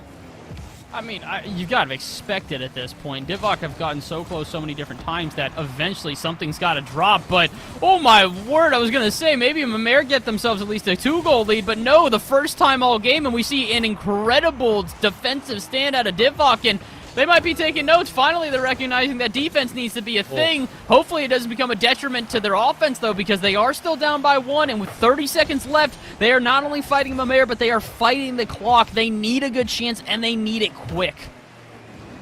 Had a great setup right there. Best one at midfield. Should have had that shot on. Would have been on target, and would have been fast enough to be able to go in, and there was no defense back. Instead, they find themselves with the single-digit timer counting down on the wrong side of the field here. See Mimir trying to put the pressure on. 0's on the clock. That ball on the hood will be taken away and sent to the ground. So Mimir will move on out of the quarterfinals to the semis. They finally get that K with 9 shots on goal alone. And that is where I say, you get double-digit shots, you got a pretty good chance. When you have double-digit shots against a team that put up 3, yeah, you're probably going to be okay. Yeah, most likely. It was one of these things where Mimir started to find their confidence, they started to find their flow, and as they found their flow, it became more and more difficult for Divock to find themselves chances and opportunities. I will say this, it is absolutely unfortunate that we have to say goodbye to Divock at this point, because they really started to find their confidence and their play style in game number 3, just not quite fast enough, and unfortunately, they just didn't quite get there. Yeah, unfortunate indeed, but what a banger of a series that was in our quarterfinals. We take a look at some of these highlights and replays from that, because as I so proclaim it, explosive, these highlights from Microsoft ATL are going to showcase how many demos, how much extra time we spent, and how back and forth this series was, because it was very give and take with a lot of just very quick scoring between the two of them, and it was just not anyone getting a huge lead. I think a 2-goal difference at 2-0 was probably the only time we ever saw anybody with a 2-goal lead. There wasn't anything more than that. Yeah, there really wasn't that many leads going too far in favor of either team. I think 2 goals was probably the maximum we saw. So a nail biter for sure. Both teams should be proud of the performance they put on. But, notes to walk away with here. Divock, just prioritize your defense like you did at the end of the game there. You guys had so many incredible saves. Hopefully we get a couple of those on the highlights here because they really were highlights. Those saves you guys made at the very end of that game almost were able to give yourselves a chance at the series, but it just came a bit too late, and that's sometimes how it goes, is you do find that strategy, but you find the strategy too late, and by the time you can implement it, you, well, don't have a chance to implement it. So, a good back and forth between the two teams, a really, really great series, but the best part about it is we're not quite done. Caribou, we've still got plenty of games left here today for the Atlanta Open. Well, you say plenty, but that number is actually probably smaller than we think because we still got, there's 3 series left to play. We get down to the semifinals. There's still one going on in the quarterfinals between Immigrants and Pretty Nightingale to see if they're going to face off unless I refresh the tab and that's all of a sudden going to update on me, which is probably the case. Nope, not yet. All right, so Mare Esports, having moved on, are awaiting the victors of that one. Smokes and Sneaky and Must You Fluck are the other 2 in the semifinals on the other side. And that is going to be a phenomenal series as well. You gave credit to Must You Flug early on. Smokes and Sneaky, we already know what they can do. This is going to be a team and a matchup between these two that's going to be very interesting because, only one of those can move on and only one of those can qualify. None of these teams left have qualified for next week's event in the grand finals. So you really don't want to be that first team out. Yeah, it's kind of crazy to think that it's all going to come down to one of these 4 teams. And the honest truth, at least in my opinion, is whoever wins this series is winning this entire bracket. These are 2 of the strongest teams I've seen in quite some time. Listen, Smokes and Sneaky, if they get a chance to get to the final, there's almost no one that can stop them. The only team I was really looking at this whole day that I was like, I think they can stop them, is Must Do Fluck. They're just such incredible experience on that team. They've played for, I don't really know how many competitions I've seen them in the bubble scene. It's almost impossible to keep track because these guys pop up everywhere. And I mean, like, pretty much everywhere. They're really good players, and one of the biggest things that I think gives such a huge advantage to Elise Creams in specific is that he's the sub for Alpine. It's a team that not only plays in competitions like this constantly, but, like, you just know what it's like at this level. When you have a team that is that good, most players would panic and all of a sudden get flustered. Creams is by far the opposite of that type of player. Yeah, I'm very excited to see that representation coming. We've seen, those pop-ups of the pros and the subs like coming in, those people in the bubble scene, where it's like you watch them and they show up and you're like, oh, this is like good. Rocket League. This is what we should all aspire to be. They set the bar, they set the tone. So as good as Smokes and Sneaky are, the track record of success that they have had, not only just in their own individual play, but also in the ATL Community Opens themselves, you certainly can't take that for granted. This is going to be a phenomenal series between 2 phenomenal teams. As good as that last one was, I'm really happy that it was such a great series that we just saw because this one should be able to match that and then some. Yeah, this is one of these things where the games just keep getting closer and closer and closer and closer as we go on. I cannot be more excited for what we're about to see here. These are 2 teams that I think, to be honest, we've been waiting to see Smokes and Sneaky all day. We've been waiting to see Must Do Fluck all day. So it's one of these things where to see them both at the same time, it's an absolute treat. We've been waiting for a matchup like this. We've been waiting to see both of these teams hit the pitch, and I'm just very excited. Now, that being said, I will say, if you are one of the teams on the other side of the bracket, if you have a chance right now to sort of just, take a second, calm down, and get some water, watch the bracket or whatever, watch this game as well. Specifically, Mamere, you guys have won your quarterfinal, your quarterfinal at this point. You've gotten to the semifinals, and you're literally just waiting for the other team to get there. Keep your eyes glued to this series, because if you want a chance at winning in the finals, you are going to need to pick up some notes from this game. Otherwise, the odds are definitely going to be stacked against you, to put it simply. Yeah, this is going to be, and I would be probably on your side to agree that the winner of this series we're about to watch is probably going to have pretty good odds. If we're going to Vegas betting, they got pretty good odds to probably walk away with the qualifier victory overall in that 125. There's $175 on the line here today. Of course, we're all playing for that grand finals in the top 8 performance. 6 of the 8 teams have already been locked in. Those last 2 teams come out of the top 2 here today, and that's what everyone wants because it is the $500 prize pool. So as much hype as we're going to give this, this is the time, as you just said, Bass. Get your snacks, get your drinks, not only for the other teams, but for all of you watching as well, because we're going to take a quick break while we get this lobby set up between these two amazing teams. Don't go anywhere.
Welcome back here to the Atlantic Community Open Qualifier number 3, where we have done enough hype here for this matchup in the semifinals. That's all we got left is a couple of semis in the grand finals. Caribou joined alongside Bass from the past, and we look to the future for this phenomenal series because these two teams, well, they're probably two of the best teams for good reason in this tournament because, well, they're in the semis first off, but also, yeah, they're pretty good.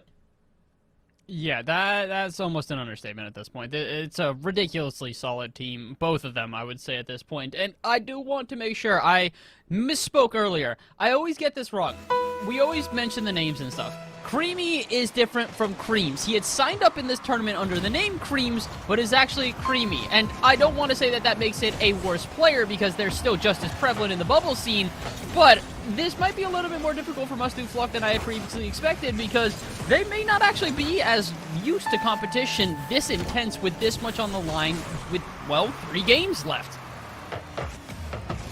Very interesting to see what mustdofluck can do, just because we already know, as we've seen in previous qualifiers and events, Smokes and Sneaky together are pretty good. And of course, we have seen them with their own separate +1s across the qualifiers as well. But a last-minute roster change here today for them, as they team up once again, have got them to the semifinals in pretty handy fashion, as we give credit to some teams before that they're just always the first team out. Galletti, one of those teams, they're always the first team that will just advance to the next round ahead of everybody else. Today, that's been Smokes and Sneaky, who have been here in the semifinals waiting for probably about 45 minutes. Like, they've been around here for a while.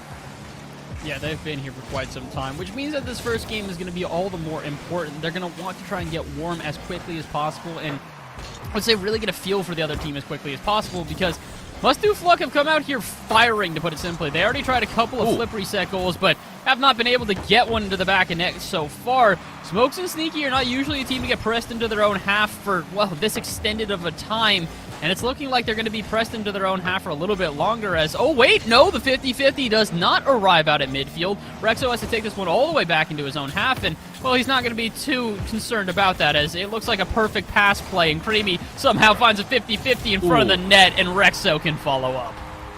Great follow-up there from Rexo, just after a good setup from Creamy, just be able to get past Sneaky right there, knocking Smokes out of the play entirely, Sneaky playing reactive to try to get the first touch on, and then just guess where the follow-up is going to go.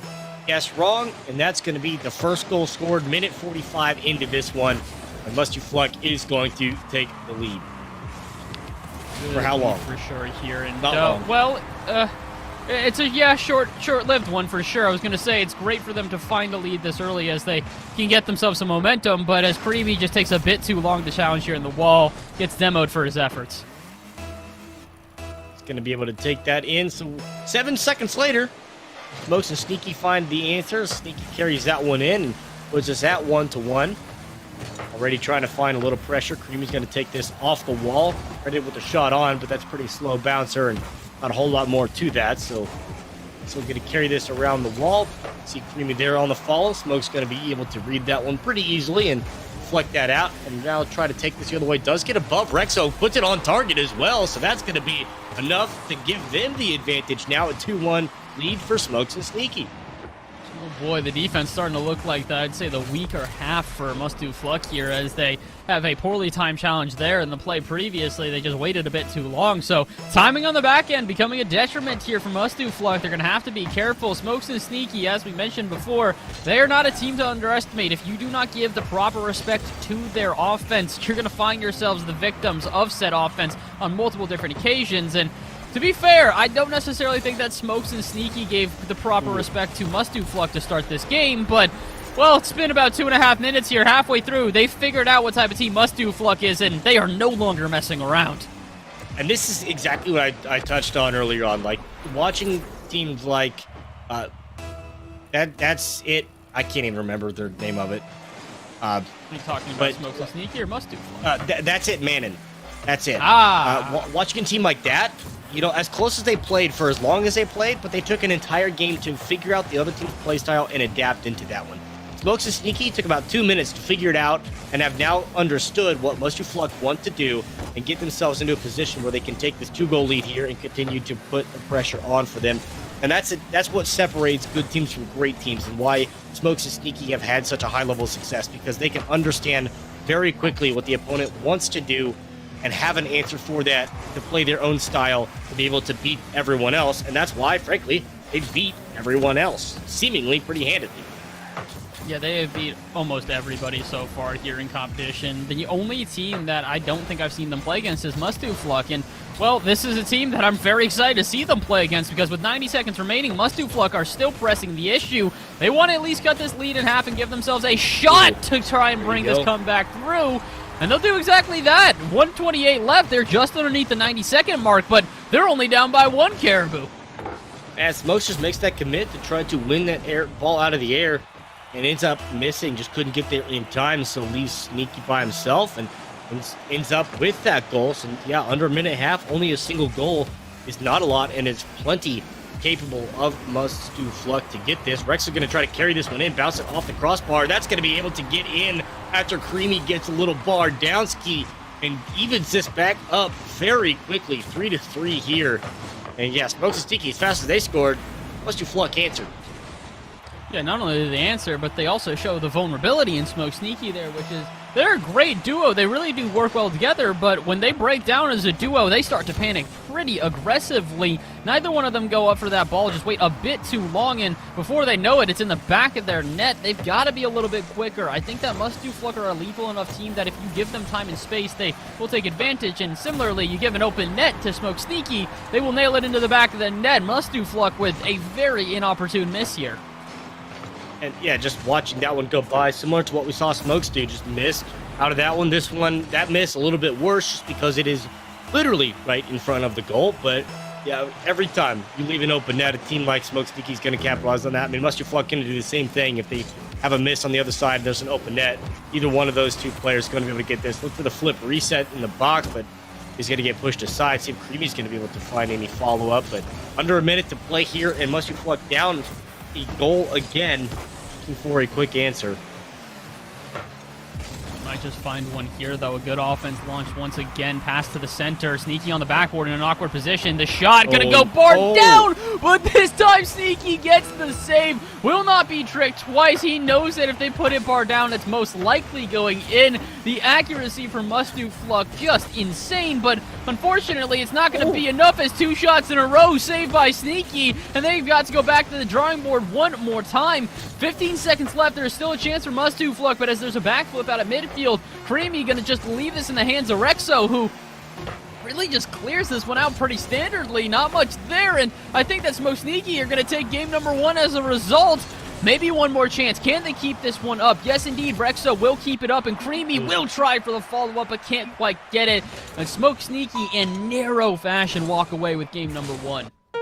It's such a great game, too, where they start out with that the 1-0, 1-1, and then back all of a sudden to a 3-1, and then as soon as we get to a 3-1, it goes right back to a 3-3, and Smoke Sneaky, they find an opportunity, an open goal opportunity to make it and give them that advantage, but that go-ahead goal, it's just such a great back and forth between them, and putting them up 1-0, I think, is huge for their confidence and understanding that, okay, this is a team that they absolutely can handle, and the same goes the other way. Must-Do-Fluck, this is a team they absolutely can handle. They were able to take the first goal, get the lead to start, get 2 goals answered back very quickly to even it back up.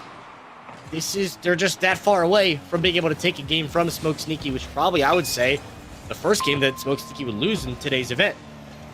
Yeah, it would be a surprising one, to put it simply here, if Smoke Sneaky walk away with a loss after such a confident Game 1 victory. But that being said, their defense still having some issues, but similarly, so is the Must-Do-Fluck offense. 3 shots in a row, and not a single one on target there. Must-Do-Fluck are doing themselves no favors right now. They're absolutely still in this one, but when you get an opportunity like that, you cannot afford to miss a shot, no matter what, really. Yeah, and having 3 pretty much off the rip is a huge situation that you should be able to at least get something to show for it. But instead, he's maintained pressure at least. Rexo going to go for another potential flip reset here, but I think Smoke Sneaky have now kind of read it and kind of understand what their offensive attack wants to be. He's going to make sure that they don't get that back boost and they can't really put anything together. Now, Carry it the other way is going to use all of that boost, but Smokes will meet him halfway. Going to get their back boost now, so potential opportunity here with the demo as well. See if Creamy can get a center, find the teammate, but looks just going to catch this as it'll just bounce around here in the corner. Not a lot of boost to work with for Creamy anymore, and just pretty much falls flat on their face. But I mean, as much time as Must-Do-Fluck has spent on this side of the field, it's only a matter of time before something's got to give here for them. Yeah, eventually, but that's if they can keep this offensive pressure up. At a certain point, they've had so many opportunities and so many shots and still can't seem to figure out the answer. I think part of the issue is that They also keep going to the air on repeat. It looks like Smoke Sneaky are pretty confident in the air. Meanwhile, their ground play, while it's not bad, is definitely not as solid. So for Must Do Flux, stop going to the air where it's easy for someone to pre-jump you and at least get in the way. Sneaky there, very calculated with a 50 and knows that he can be. And once again, Creamy up in the air, 50 by Smoke. So Smoke Sneaky definitely a lot stronger in the air. Their aerial game is fantastic. If Must Do Flux can, well, Must Do Flick and try and get a shot on target, they just might be able to show the vulnerability in Smoke Sneaky. I think with the name of Musty Flick as well, like it's like a legal requirement. You have to do a Musty Flick at some point, right? Like that's just one of the rules. If you're gonna name yourself that, you got to do it. Well, I mean, they could also just take a shot from an open net there, a miss from Smoke Sneaky, and now maybe they have the confidence to go for a Musty Flick. It just take the first one after the miss and. Okay, I respect that. Just make sure you get the lead first or you score some goals first and then go for the flashy plays. Add a little pizzazz to it. I get that. I understand it's not the right time. There's the right time and place for everything. This is not the right time and place for a Musty Flick yet. Asterisk. Eventually. Maybe. Hopefully. But a 1-0 lead here over Smoke Sneaky is a good start for them halfway through this game because of how much time they spent on this. Sneaky going to win this 50 out, but it's not going to get much following. They'll see if they can get the putback, but not enough boost to work with. And Smoke's too little too late on the cross. Let's have a lot of boost here. Watch the flip reset on this one. Doesn't get enough juice behind that either, so instead we get pushed aside one more time. Plus the demo, probably going to end up killing this attack for the most part. Rexo is going to be able to get that on, but the respawn is going to be good enough to save that. Make sure that they don't go down 2-0.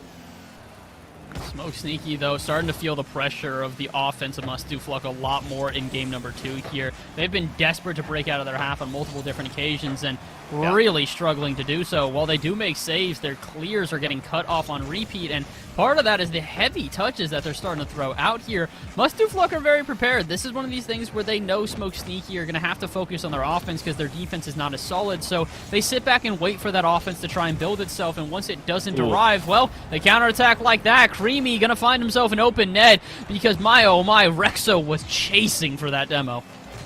And Smokes just had no boost to be able to catch up, but Rexo, paving the way right there, so just making sure that there's no chance. Sneaky's got to try to dodge that and still maintain some level of a defensive stance. Ends up just going right on by, so Creamy gets that one. Good play there by the Musty Flux squad. Well, they might just get another good play here. Rexo with a great air dribble just carries that one directly on target. Creamy waiting out at midfield. A little bit cheeky with that one. Decides to take the boost for no reason. I think he was at 98 boost and took that midfield just to try and boost Starve Smoke Sneaky. And oh my word, Rexo gets over to the boost pad as it respawns for another 100. They are unrelentingly boost starving. Smokes has 3 boosts to his name. Sneaky, I'd be surprised if he had more than 20. Must Do Fluck are just absolutely bullying when it comes to their offense right now. Smoke Sneaky are desperate to try and break out of their half, and they are struggling so hard to do so. Yeah, and that's one of those things that just goes hand in hand with controlling the pace and tempo of the game. If you're just starving the other team of their boosts, there's no way they're going to be able to keep up with you. They take almost every single one of these midfield boosts, leaving Smoke Sneaky to basically their own back boost pads and any of the smaller ones around. So, working with scraps here, basically, for Smokes and Sneaky. Just try to get another shot on. Sneaky's going to get the back bumper to deflect that one out, but 10-second timer's on, and unfortunately, they don't have any answers for this. So it looks like Musty Fluck going to take game number 2 out of this one, so we will get a game 3. Take one for the road. Rexo's going to put him up 3-0 to go into our game 3 scoreline. Musty Fluck have found their answer. Now see if Smoke Sneaky can get their answer going to game 3 and continue their reign of success they've had through this qualifier, because this is going to be the first team out of next week's event as well. Yeah, this is going to be an interesting one, and as Must Do Fluck do get the 3-0 victory, I dare say this was more convincing than game number 1. I really want to say that Smoke Sneaky are still in this one because they're a really solid team, and it's a terrible idea to ever count them out, but at the same time, game number 1 was the 2 teams starting to feel each other out, and while Smoke Sneaky started to get a grip on what Must Do Fluck were doing, that was only because it was game 1 and there was awkwardness. Game 2, Must Do Fluck found their confidence, found their offensive prowess, and Smoke Sneaky, I hate to say it, had literally 0 answer for them. Literally zero. They had nothing. They had no good offensive chances in that game. Maybe a couple of them, but the truth is that Must Do Fluck also found their defense, so they were shutting those down on repeat. Yeah, and Smoke Sticky just couldn't find any of those chances that they had in the first game. So I think I'd be more inclined to agree with you in the sense that that one was a little more convincing than what game one was, because Must Do Fluck really did just figure out what was happening, what they wanted to do, and how to progress through that game to be able to take that one in that 3-0 fashion. So let's see if they can carry that over here to game number 3 as this comes into a best of 1. Sneaky already trying to find their answer to break that goose egg after being shut out in the last one. With the flip reset, here's going to get that one on target and sneak it in. That's okay. That's a little bit of style in there. Not quite the musty flick, but good Lord, was that Disgusting? juicy. Yeah. Yeah, whatever adjective you want to word on that one, you're going to have to call it impressive for sure. Must Do Fluck with an exclamation point to start off game number 3 here. And once again, Smoke Sneaky, their defense, just no answer for that type of prowess.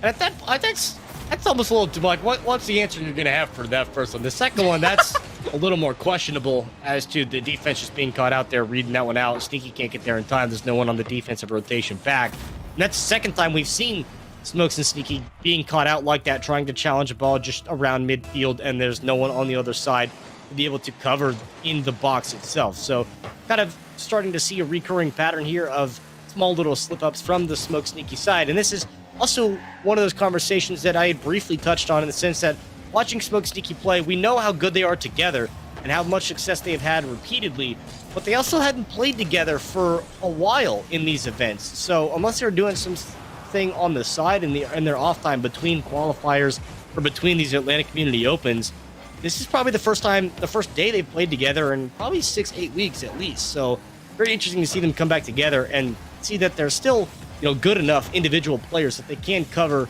most of their mistakes. But when you come against a team this good, most of your mistakes isn't good enough. Yeah, most of them's great. 100%. That's exactly what you're looking for, though. And considering that there's at least that 1% where they make a mistake, unfortunately, the two 1%s lined up at once, and both of them made a mistake there. The pass to his teammate, and then immediately the own goal. Smoke Sneaky, things are going from bad to worse. This is the scoreline we saw in 5 minutes in the last game, and we're not even 2 minutes into game number 3. Yeah, they started out with an exclamation point, and they're continuing to add more exclamation points to this sentence as Must Do Fluck looking to punch their ticket to the grand finals, not only here today, but also for next week. Minute and a half in, they've got this 3-goal lead. Smoke Sneaky trying to find an answer. They went scoreless in game 2, trying to find a score. Just get one. And I think that's probably also a thing that's part of a mental block in this point. The fact that they've gone 7 minutes without scoring against this team has got to be something that is detrimental to the mental. The sense that, how do we beat this team that we just can't score on? Sneaky's doing pretty good on the defensive front to be able to bump the team off from the Must Do Fluck side, but you just can't find their answer. They get the demo, here's the chance on, but we inadvertently saved, and that's just one of those minor mistakes that you just cannot afford to make.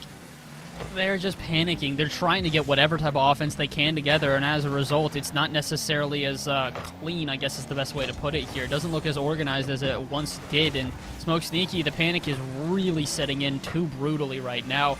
I feel for the team because this is definitely not the best type of play style for them, and this is not the best representation of the Smoke Sneaky you and I know. Game number 1, they had the confidence, they had that prowess, and games 2 and 3, they just have seemed to have that light extinguished, to put it simply. Maybe if they get a goal here, they can try and get themselves back into this one, but with only about 2 minutes remaining and how difficult it's been, considering that this is now 6 uncontested goals in a row for Must Do Fluck, I just don't know if Smoke Sneaky have it in them to try and make this comeback. Yeah, in the sense that we've also just pretty much hit this wall where nothing has really happened, and very reminiscent of a series we watched earlier on in the very beginning of this day of the qualifier, where we watched a team take a 4-1 lead, and well, it was early lead, and then after that they really didn't have to do anything besides burn the clock. You can do this back and forth volley play because you're not giving anything up on the boards, you're not letting them score at all, you're just wasting time, burning the clock, and if you can, they'll take it the other way and put another point on the board. Rexo will do just that as they get a 4-0 lead here, minute 38 to go, and this is about all she wrote. You can hear choir warming up in the background. The fat lady's about to start singing. Yeah, but whatever, representation you want to say at the end of the game here, I think all of them are going to be pretty accurate because I just don't know if there's enough left here for Smoke Sneaky. At this point, it just looks like they're a bit deflated. They didn't go for that kickoff immediately, eventually went for it, but it was a bit too late, and as a result, Must Do Fluck get their own play on the other end, and oh my word, the 90-degree flick is just absolutely disgusting here. This is ridiculous. Yeah, just little style points on. These are the style points we're looking for here. Looking for the musties, the breezies. I want all of them. Give me all the flicks, honestly. I want everything you got. But a 5-0 lead here is everything that Must Do Fluck have needed for Smoke Sneaky. And I think at this point, yeah, they're just recognizing that this is about over. This is a tip of the hat. They'll go down graceful in defeat. But Smoke Sneaky have recognized and realized that this is a game that they will not be winning, a series they will not be winning, so their run will fall short here. You get another one here, a 6 with 60 seconds to go. It's just pretty much just for playing around on the playground at this point. See what happens.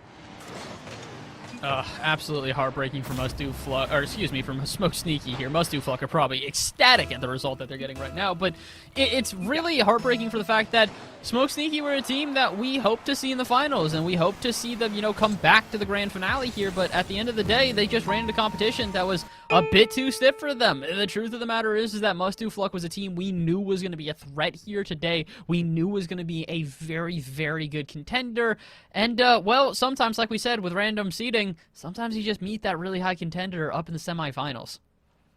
Yeah, and as it boils down to it, I mean, we're just watching all these teams. I had 5 teams highlighted, one of which would have included what Smoke Sneaky came to be after their first roster remix. But, out of the 5 I wrote down, I've got one left, and that's Mamere Esports on the other side of the bracket that's facing off against Pretty Nightingale. So Must Do Fluck have punched their ticket not only to today's grand finals, but also to next week's, where they'll be competing in that top 8 bracket for a $500 prize pool. But as I said, on the other side, Mamere Esports, Pretty Nightingales are the other 2 teams facing off to be the next one up. So we've already seen both of them play. We can take a look at the replays from this one first and foremost, because looking at what Smoke Sneaky and Must Do Fluck did, I mean, the first game, very close back and forth. These highlights and replays powered by Microsoft Atlanta, but very close game 1, back and forth. But just as you said it, game 2, a little more of a statement being made by Must Do Fluck. Yeah, you can really see the back and forth here in the replays. It's at 3-2 with about a minute remaining, and then 3-3 with 120.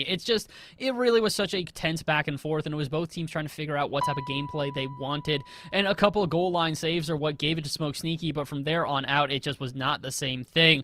2.5 minutes into game number 2, and all of a sudden, the floodgates open. Must Do Fluck just kept scoring on repeat here. Finished the game 3-0, and then double that in the next one, 6-0. Yeah. It's just unfortunate. Smoke Sneaky, they had an answer in game number 1, but once that answer no longer worked, they kind of just tried mashing the same answer for a different equation. And different equation, you're not going to get the right answer if it's the same as game number 1. Yeah, just an unfortunate ending there for Smoke Sneaky, but a huge amount of credit to Must Do Fluck for Rexo and Creamy because of just what they were able to do. Watching their performance in game 1, you're like, okay, the team's getting a feel for each other. We give credit to Smoke Sneaky, like, okay, they figured something out because they took a 3-1 lead, eventually would walk away with that victory. We're like, okay, this team, Smoke Sneaky, they figured it out. They know what to do. They know what's going on. And then all of a sudden, yes, they figured it out, but also so did Creamy and Rexo. They figured something out going into game 2 that they immediately flipped that switch, able to shut out Smoke Sneaky for the next 2 games and punch their ticket to the finals here today. So an immaculate amount of credit to them for being able to move on to that one. And as you see down below, we have the other team that has apparently made their way into the grand finals, and that is going to be Mamere Esports. So that was the other one I had written down, so I'm at least 1 for 2. I'll take that as a team to watch.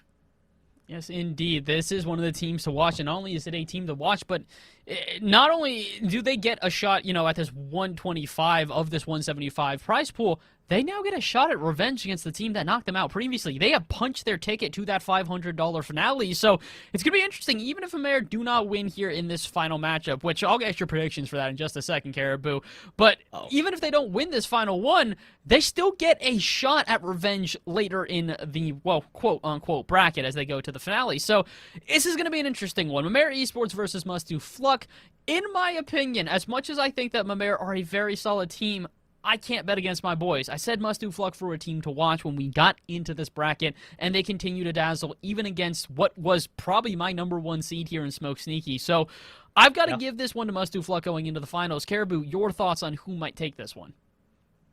I mean, I already agreed with you in the sense of going into that last matchup that I think whoever ended up winning that last series we just saw was probably going to be the one that walks away victors of this. I don't think Mamere Esports has enough to be able to really step up and be able to defeat the team of Must Do Fluck. I mean, just watching what we just saw and what we've seen from Mamere earlier, I think they're a team absolutely qualified and capable to make it to the grand finals, as they have. But to be able to beat a team like Must Do Fluck, they're going to have to be playing at their ceiling, where Must Do Fluck's got to be playing at their floor. And we know Must Do Fluck's not playing at their floor because of what we just saw.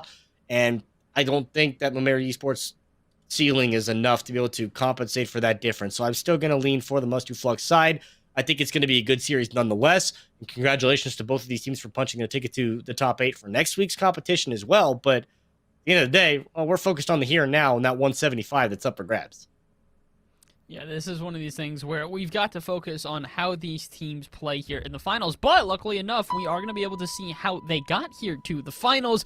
We remember back to how Mamere got here. They were originally against Divok, and they took that win. We also saw pretty Nightingale take a win against Immigrants, another team we saw previously. We knew they were strong, but they got taken down by Mamere as well, and they get to the finals here. Meanwhile, Must Do Fluck, boy oh boy, have they had a contested route to get here. They had to go against Huskies, a team that beat Selling Bread, a team we had, well, sort of placed bets to at least make it to, I would say, the semifinals, if not the finals here, but they ended up getting beat by Huskies Esports. Must Do Fluck beat them, and then Must Do Fluck beat none other than Smoke Sneaky. Both these teams have had some pretty contested roads to get here, but it all boils down to this one last matchup. The good thing is we've moved into a best of 5. Both teams are going to have a little bit more time to warm up, so even if Mamere aren't necessarily as prepared for the level at which Must Do Fluck are going to play, they do have a couple games to sort of, adapt and figure out how they want to play. True. And I think the benefit out of this one, we give credit to where credit is due, realistically. Looking at Smokes and Sneaky and how fast that they moved through the bracket, how long they were waiting in the semifinals. They were waiting there for a while, so it might have been a little bit of a warm-up time here, but these two teams just finished their series and are now rolling directly into the grand finals. So you know that they are fresh, they are warm, and they are ready to play as we get into the grand finals, game 1 of the last qualifier for the June Atlantic Community Open. And this is going to be very interesting as Must Do Fluck in the orange facing off against Mamere Esports in the blue. We've seen both these teams play today. Both of us believe that Must Do Fluck can take. We didn't do a scoreline. You think it's going to be 3-0s, 3-1s, 3-2? What do you think? I'll give it a 3-1 just because of the fact, I don't think we mentioned this earlier, Must Do Fluck are actually a European team. Both of the players on here are from Europe, so we're going to be alternating servers for this final matchup, meaning that Must Do Fluck, while they might be able to do pretty well on their own ping, every once in a while you have a team who isn't as, used to playing on other ping. And the reason I say 3-1, not a 3-2 finish, is because A, they're definitely going to take the wins on EU when it arrives, and B, after their first time playing on NA, I have a feeling they'll get adjusted. But to be fair, so far, Mamere not really giving them much of a run for their money. This one playing on the EU server to start off and getting their first goal 54 seconds into the game. Creamy's going to play that one off the wall with a double touch and get them above and start this one out just how they want with their offense. And Mamere is going to be looking for their answers. It's going to be a swing and a miss on the side wall. Cap's going to be able to step up to steal that away from Creamy as it goes down to the other end where Rexo's going to catch. But I'm looking forward to see what these strategies these teams are going to implement. If we're going to have a lot of offense, we're just going to abandon our defense once again, which I wouldn't expect. We're going to have a lot of boost starvation, but Creamy, it seems like it's just going to be able to take these shots on from straight ahead. And that's the strategy that Must Do Fluck have put on is, Creamy, you shoot, you score.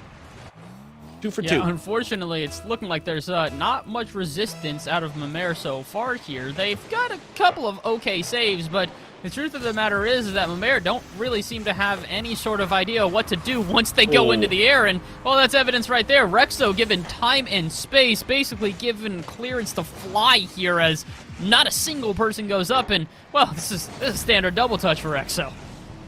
And just going to keep that one simple and straightforward. But looking again, to talk about conversation of people being used to playing on ping, it's also on the other side. Mamair Esports probably just not used to playing on the EU ping, so they are just playing reactive and playing behind. So must2fluck going to build up their lead, build up their momentum and their confidence here for this best of 5 series very early on. 4 goals in just over the first minute and a half, and they are absolutely coming in, making a statement. You thought last series they had against Smoke Sneaky were exclamation points. They're putting on a lot more exclamation points in this one. One difference I do see between the two games is that while there are exclamation points being shown for must-do-fluck, there's a couple of question marks from Mamair right now. They don't seem to have the same sort of confidence in the air, and I can understand why, considering how incredibly fast must-do-fluck are, but the minute you show that you're not going to be as fast as the other team, well, they're going to recognize it as well. Must-do-fluck are just going to start going to the air and using that speed to their advantage. If they know that no contest is going to come, well, they're going to just keep going up. They're going to keep doing the same thing on repeat. So Mamair have to at least get in the way. Yes, it may be risky because you may not necessarily be able to beat your opponents to these balls a majority of the time, but if you're even able to get there 10% of the time and make them question whether or not they have a clean challenge, it's going to do wonders for your team. So Mamair right now need to play a little bit less reactive. They have to kind of go a bit quicker here, and I know that's difficult considering both the ping and the fact that the other team is just straight up faster than you, but you need to at least put that presence there. If you don't give them the question whether or not they can win, they're just going to do it without a second thought. One of the things I had noticed in the last time we had seen Mamair play is that they are not hesitant whatsoever. Screamy's going to put another one on to put them up 5-0, coming up on the 2-minute mark to go. Mamair's not hesitant whatsoever to use 100-0 boost just in transition very quickly before they even get anything set up, before they're trying to find a center, as if they're already depending on more boost to be awaiting them at midfield, or that they're going to be able to take that back boost. They just full send and full commit, kind of without even really thinking about what the repercussions 10 to 15 seconds later are. So it's one of those interesting things if they're going to be able to kind of throttle back, literally and figuratively, kind of keep things under more control and play at a more basic fundamental level, because that's what we've seen some of these teams that play on the EU servers that aren't used to it.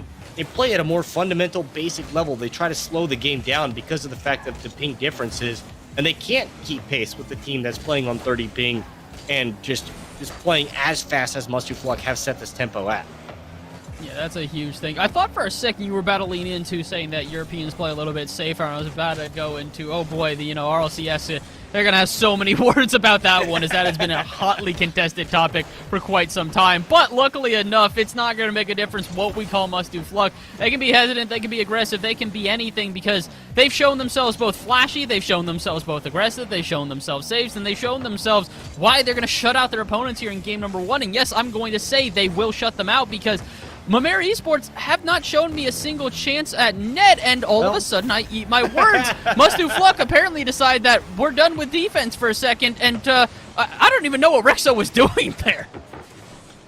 Just taking the scenic route on the flyby, just smile and wave, and how you doing? Okay, and then yeah, just the answer back from Mamair. So they're able to open up and capitalize on that one, so they take advantage of the mistake. A double fake off the kickoff here, and a demo on the backup is just going to be able to leave that one open. That's not quite on target, but good setup and a good start from us off that kick, but still going to be able to take out of this game number 1 with this victory. Going to give up another one, make it 5-2 here.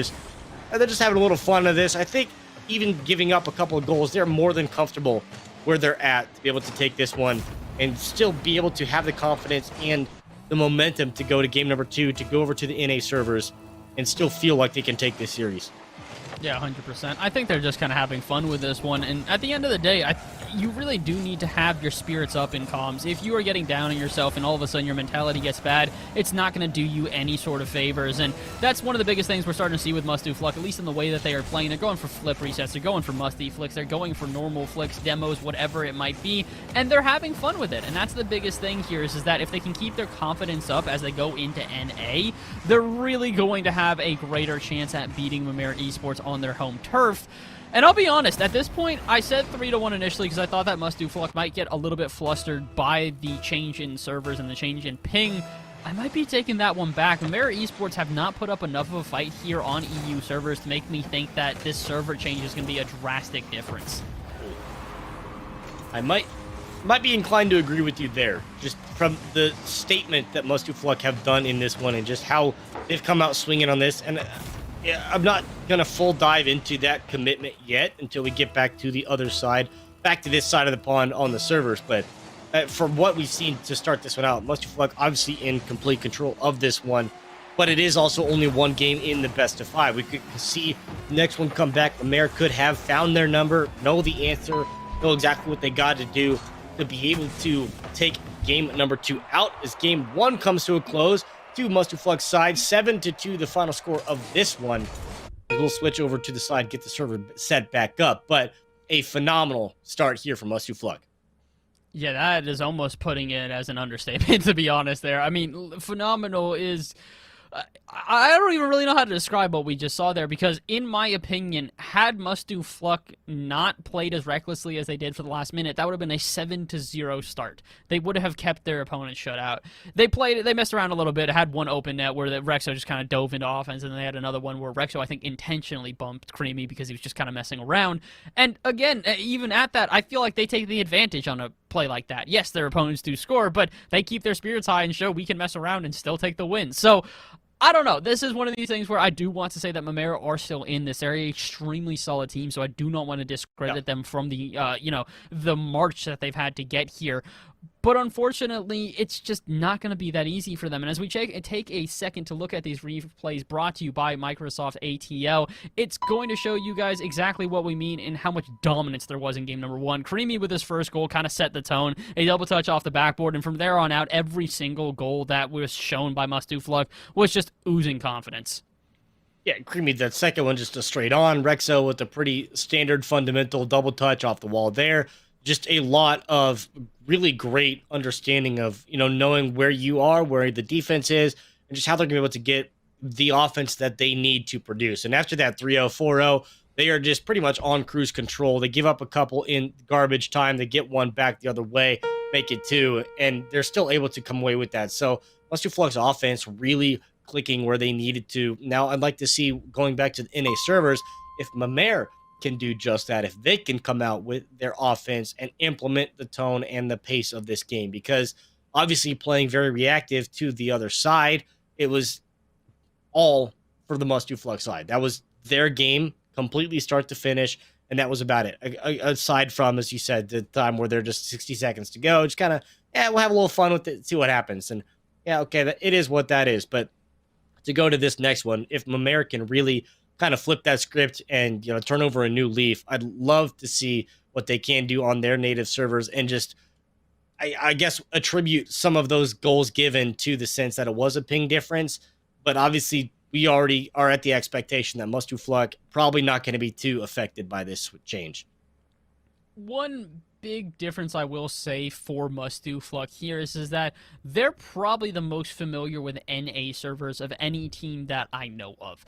I have seen them compete in so many competitions on North America. I honestly, most of the time, as you heard from me to start this one, I usually think that they're an American team. So it's one of these things where, yes, they may be a little bit flustered by this, but they're a team that I don't think is really going to lose confidence from not being able to play on their home servers. They're probably just going to play just as aggressively on NA ping, and I mean, it really comes down to this one thing. If Mamer can get a better start here, if they can find some confidence, I think they can keep themselves in this. But if they play as hesitantly as they did in the last time, give free reign in the air to both Rexo and Creamy, they're going to get punished. If they can cut down those angles, if they can go into the air and at least put up some sort of pressure against their opponents, I think they've got a good shot here. But at the end of the day, that's really up to them whether or not they want to start playing that risky play style.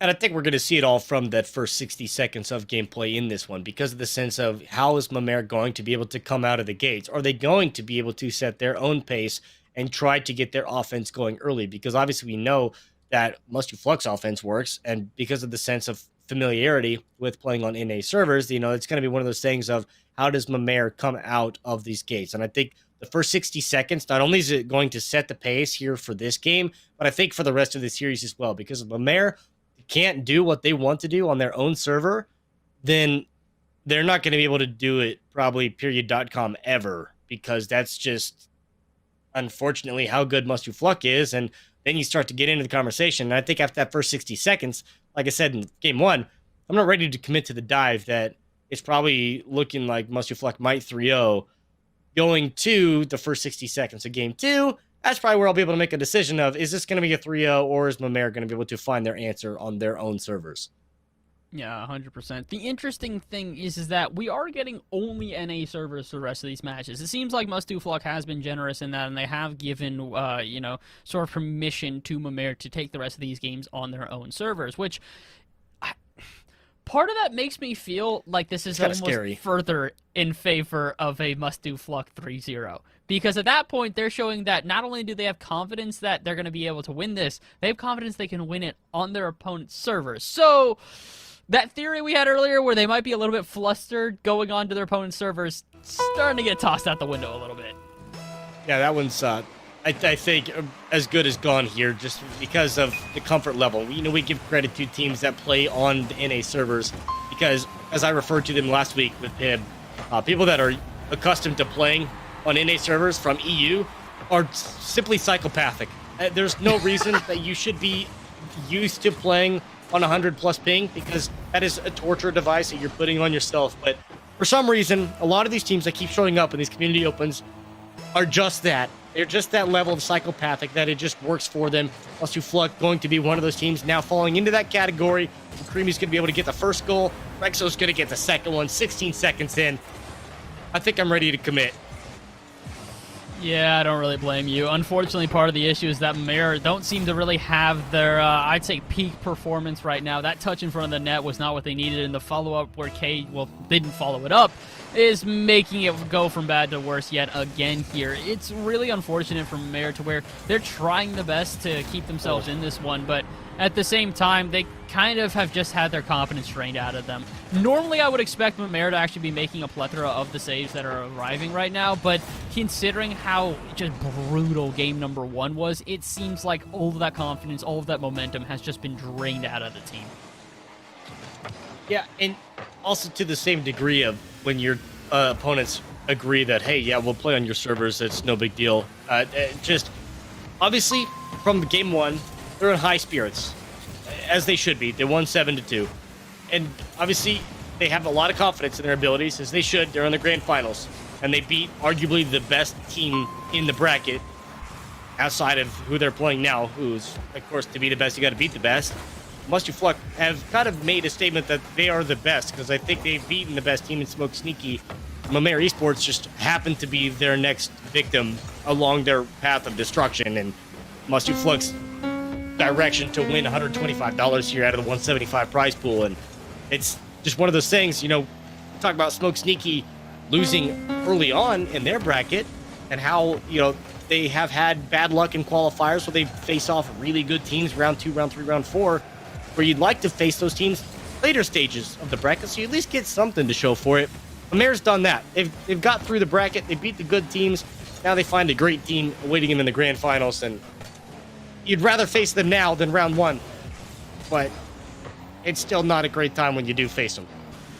Yeah, I think at the end of the day, they're going to be able to, walk away with a couple of notes here. And we do say, they're going to walk away here because at this point, it's not looking like Mamere are going to have much of an ability to try and come back here. They are not doing poorly, but unfortunately with a 3-0 start, and now we're seeing, Must Do Fluck not necessarily focus as much on offense, and more just trying to see if they can get some stunt plays, as they went for a team passing play with a flip reset. They went for a pinch there. I think they're going to go for another pinch here. No, Creamy decides to just dump it off to Rexo, but yeah, it's just looking further and further like Mamere just aren't going to be able to keep themselves in this series as they get scored upon one more time. But they get to take some notes here. This might be the stiffest of the competition going into the grand final. I don't want to call that definitely, because if I do remember, we have that Lynx and Mektos team waiting for Must Do Fluck in that $500 finale. So, listen, this is just a chance for you guys to really improve. there's always a bigger fish. Every single pond is going to have one, and for Mimir, that big fish right now is must-do Fluck. If you want to try and beat this big fish, what you're going to have to do is take notes, look at what happened here today, and come back next time stronger than ever. I think Mimir are a very solid team. They've just got small changes they need to make if they want to be able to, play against competition like this, and I think they can do so. I really do think that if Mimir put their minds to it and they grind as hard as they can, there's a chance that they can really play against teams at this level and give them a good run for their money. Yeah, it's just also one of those things that this competition has also fielded incredibly good players. I mean, to give credit to Mektos and Leaks alone, I mean, they won their qualifier, and then they rode off into the sunset, never to be heard from again, but they're still out wreaking havoc as they won another 2v2 tournament like 4 days after they won the skill shot event. They won one out with the Philly Esports, and just, it doesn't matter, where they go or what the familiarity they have with each other. They're just that good, and how much time they played together, and how much time they played, well, really, just in Rocket League in general. But watching players like that, Cap's actually going to get one back here. Just minute 39 to go. Slide that one off the wall. Just be able to put that on target from their own box.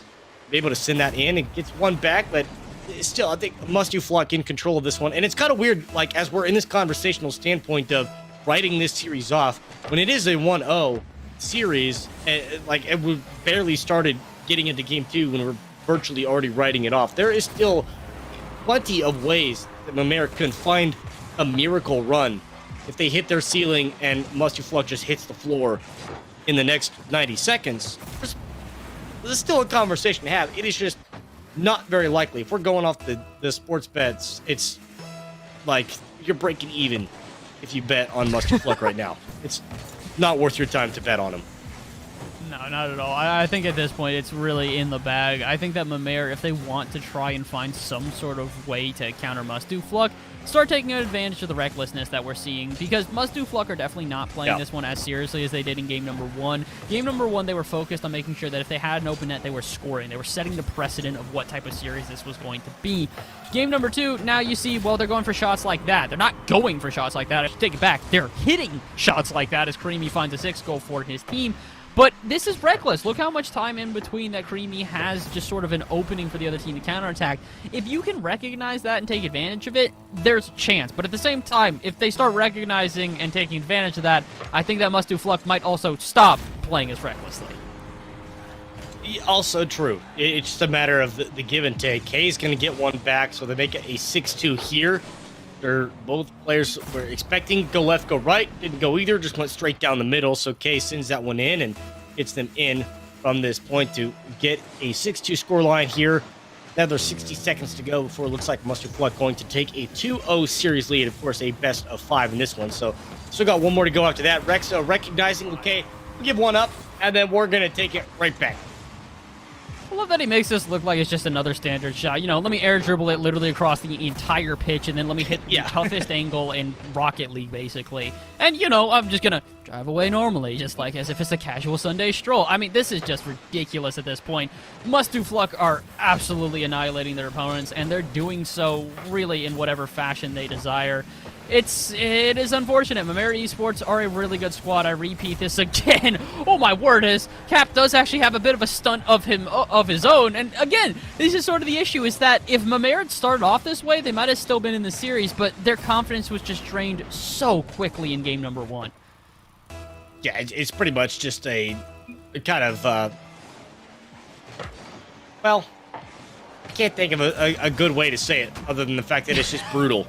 It's absolute brutality of what they're doing. Must-Do Flock, at least, even kind of pulling off and having a little bit of fun with it. They're still scoring, still putting points on the board when they realistically could just be burning the clock here. And as reckless as they're playing, they've given up those 3 goals. But they just have this ability where they can just burn the clock and just run this one down because of the sense that they've already got game 2 here. I think to the point of what you're talking about, the confidence, Mimir just kind of already probably recognizing pretty quickly, very early on in this game, that there's not much of a chance they have, that they are outclassed here by Must-Do Flock, which sometimes it's just number of the beast. It's just the way that it goes. The other team is just that much better than you, and you just recognize that, okay, that's about all we can do. But we still got another one coming in. I got one more game for them to go. They're down 2-0 in the series, got one left. And I think at this point, it's just going to be, what's the scoreline going to be? Because we probably expect Must Do Fluck to win it again. Yeah, I think that now I really think back and I go, wow, that was foolish for me to say 3-1 to start off this. But, I mean, listen, you got to be optimistic. I think Mamere, again, they're such a good team that it's so unfair for them to be, represented like this in the grand finals. I think they just, I mean, you can see it in the way that they're chatting. They just were kind of one of these things where they recognized what the result was going to be. And at a certain point, they put their hands up and went, that's it. We're not going to, fight it too aggressively because there's two ways to go about this. You take this loss and you get devastated by it. You go, wow, we really couldn't match up to this team. We couldn't do enough. Or you take the loss and you go, well, we lost. We'll come back and we'll do better. That's an unfortunate thing, but, we took the loss. And I think that's kind of what Mamere are doing right now is they went, we can't beat this team. It's just not going to happen. Let's take the loss. Let's take the lumps, and let's move on to another day, another brighter day where we can be a better squad. The best part about this is that the better day they move on to is a week from now where there's a $500 prize pool on the line because they've already punched a ticket for that. So they take it for what it is. It's a free entry, and you're coming away with some money today. You also got a chance where there's 8 teams that qualified for the grand finals next week, and you're one of those 8. That's a pretty good start. And not only is that a good start, this is a good start 8 seconds in where Kay is going to get that first shot on and first goal scored. Oh, okay, all right. Mamere not quite done yet here. They're starting to realize that the counterattacks in the open nets might be their key to victory. I'm going to hope that this means that we get a competitive game number 3. Not that they just poked the bear and woke it up out of hibernation. I'm really hoping it's not part 2. Yeah, there's a chance. There's a chance. About 8 seconds later, Creamy was like, okay, we see yours, we raise you 1. And they're going to get this one back. So 16 seconds in, they got 2 goals scored, split 1 apiece. Must Do Fluck on series point here in this best of 5 for the finals. First place, of course, taking out 125 out of that 175 prize pool. Cap's going to try to get the shot on off the rip. Instead, it will go up in the air. Creamy's going to get the touch on off the bar, and Kay is going to be able to come in and disrupt that enough to not let the double touch come in or that second chance opportunity. But they are, as soon as they were gone, they come right back. We're actually trying to carry this one in the air. We'll see how much longer it takes before Must Do Fluck find their way in. Looks like an open opportunity. The demo, though, Kay coming in clutch to make sure that they don't give anything up either. And all of a sudden, Mamere not only get their first blood, their defense also starting to make a stand here. Not only is their defense starting to make a stand, their just overall play style has gotten a lot quicker, and I think that they've actually really doubled down on the screw it, we're going to lose attitude, and they're just sending every single ball, and as a result, I don't think that they're actually screw it going to lose. They might screw it, just might win. All of a sudden, they're just throwing everything that they have against their opponents. They're throwing every single shot they can, and they're actually putting some real pressure up against Must Do right now. That save was incredible out of Cap, and this is a very different game. Must Do Fluck were in control before this. Now, all of a sudden, these pre-jumps from Mamere have got them second-guessing themselves in air.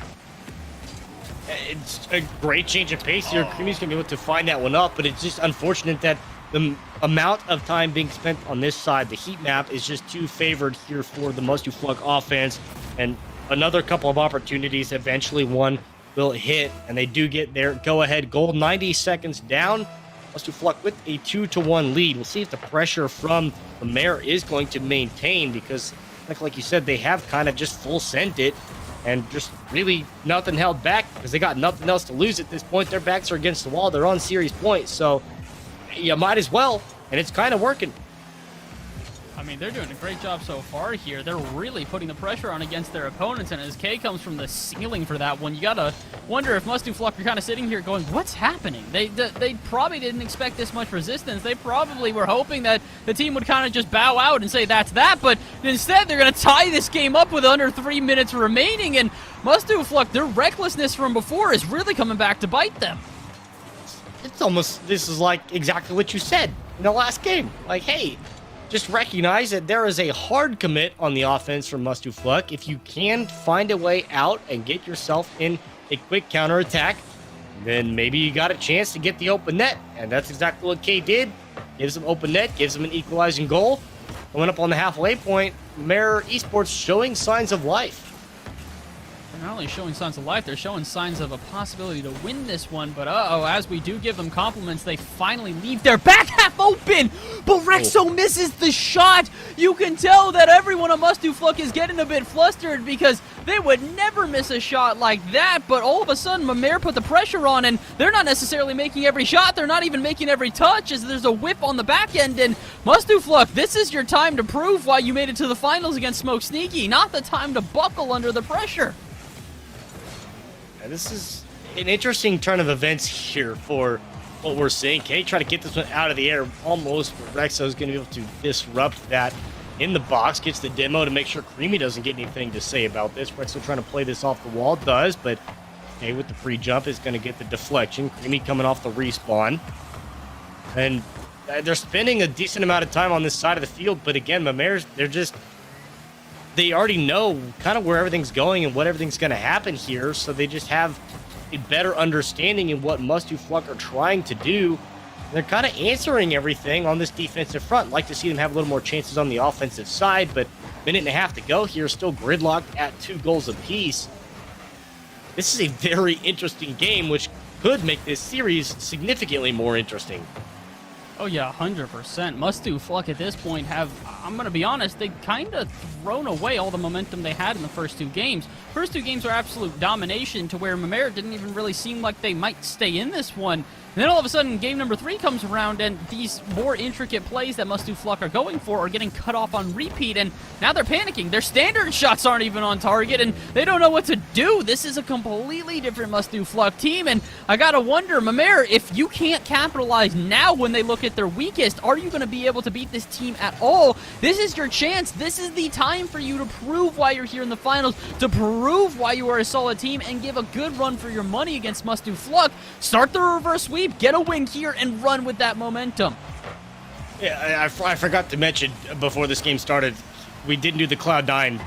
They're down 2-0. There's no way that they come back and win. But all of a sudden, Mamair Esports, as I said, showing signs of life. Creamy's going to give them the go-ahead. 25 seconds to go. mustdofluck trying to close this one out here and now. They have put the pressure back onto the Mamair Esports side as they're trying to build up their momentum, but now Mamair, 25 seconds is a good amount of time to collect yourself, set something up, and get a quick strike. But it's not a lot of time. Yeah, it's really not that much time left, and the unfortunate truth is that mustdofluck seem to know that. Yeah, they're baiting them in. They know the biggest reason that Mamair were in this game whatsoever was the fact that they were cutting off mustdofluck when they played aggressive and really limiting their options. Now all of a sudden, mustdofluck have a chance to play a little bit more passively. They don't need to play as aggressively. They can let a shot rip off from Mamair, but unfortunately the shot does not ever arrive, and mustdofluck, they indeed get it done in 3. Take the championship here in qualifier number 3 and secure themselves $125. Congratulations to mustdofluck as they move on to the grand finals. But the good thing is, so does Mamair. Mamair do not walk away empty-handed. Not only do they take $50, but they also get themselves, a spot in that $500 finale. Yeah, and that's, of course, a great spot to be because, yeah, more money is a good thing. Everyone likes money, and especially when you just get to sit at home and play your favorite game and make money doing that. That's the dream for a lot of us, but taking a look to see how they got here, we already know that they've had a phenomenal showing. They beat out one of the best teams, Smoke Sneaky. We can take a look at the replays from this series on how they went to this 3-0 in the grand finals of the qualifier number 3. Of course, mustdofluck with the sponsorship of Microsoft ATL with these highlights. I mean, their offense was everywhere in game number 1, and then they recognized, yeah, I think we're good enough, we're comfortable enough that we'll just play on your server the rest of the time. And that stroke of confidence is something that would instill fear in someone like me, because that's not something I want to hear from my opponents who are playing in Europe, that, yeah, I can beat you in your own home stadium. That's terrifying. Yeah, they oozed confidence going into game number 2, and as they did finish up the first one in a 7-2, you can't really blame them. The interesting thing, though, was that game number 2 was somehow more dominant than game number 1, despite being on their opponent's servers. They went up 2-0 within about 16 seconds, and then just continued the onslaught after that. The crazy thing was game number 3. That's really where everything went on its head. After Mamair really just did not have any momentum, the fact that game number 3 was literally a one-goal game, and a one-goal game that stayed tied pretty much for the entire first 4 minutes, really, you look at the replays here of game number 2, and you wonder what on earth happened for Mamair. Yeah. Something changed. I don't know what it was, but it wasn't the server. It's just their level of, at this point, it's whatever. Yeah, we're already down 2-0. What's the worst that could happen? We lose another game? Okay, cool. Whatever. It doesn't matter. But yeah, they really went blow for blow in that grand finals in game 3, and they were able to make it that close down to the last 30 seconds or so before Creamy finally got that shot on and the go-ahead goal. But a phenomenal showing here from all teams that did show up. I think we had like 35, 36 teams in today's, which is probably about, I'd say, 60% of what our previous registration was. So if you wanted a chance to qualify for the grand finals, today was your best chance. 2 teams have done it. We can take a look at the bracket of those 2 teams as it did boil down into our top 8. And we give credit, must you fluck. We figured the team that won that semifinal matchup between them and Smoke Sneaky would win it all, and they did just that. Smoke Sneaky, the last-minute roster change, had a hell of a run, but Mamair Esports, off of their comeback from the last couple of qualifiers they have played in, did a damn good job to get to the grand finals here today. That's the team that, if you needed to capitalize on the opportunity to qualify for next week, that's the team that did it. Indeed, they did. And now, as you guys can see, the road to the finals is complete. All that we have left is June 24th, the IATL finals. This is going to be an incredible one, Trevor. It's really going to be a battle of a bunch of really solid teams. Some of the teams we saw here today that did not make it to the finals but will still be able to get a spot, such as Selling Bread. We've just got so many different squads that are ready for this finale. And I do wonder, if Smoke Sneakies had ended up on the other side of the bracket, would we have seen the same sort of results? Would we have seen Sneaky in the end there? I honestly am really wondering whether or not that is actually a reality, because Mamair, they really put up a run for their money against Must Do Flux. So had they not necessarily been on screen where there's more pressure, had they had a better game number 1 where they had momentum, who knows where we'd be right now? Maybe they'd still be in the finals. Maybe Smoke Sneaky would be there. You never know. All I can tell you is that you're not going to want to miss this grand finale. June 24th, like we said, same time, same place, and some same teams, some different teams altogether, but great competition nonetheless. $500 on the line. Some of those teams, including Mektos and Leaks with Heavy Panther, Galetti returning again to the grand finals, Selling Bread, as you mentioned. Las Abuelitas from last week, the winners out of that one, Smokes and Aqua, going to be coming into this with WWNL, Tide, and TK making their return. And then from today, Must Do Fluck with Mamair joining them for the grand finals. Unfortunately, though, those are the only 8 slots that were available. And now we have 8 of 8 filled after our third and final qualifier. For Bass, for everybody else behind the scenes, we give a huge shout out and a huge thank you for all of you watching. Our phenomenal production team behind the scenes, killing it once again, as always. Bass, couldn't do it without you. You have the strongest back that I've ever known in the Rocket League esports world. Thank you all for watching. Have a great night, and we'll see you back here next week for the Atlantic Community Open Grand Finals.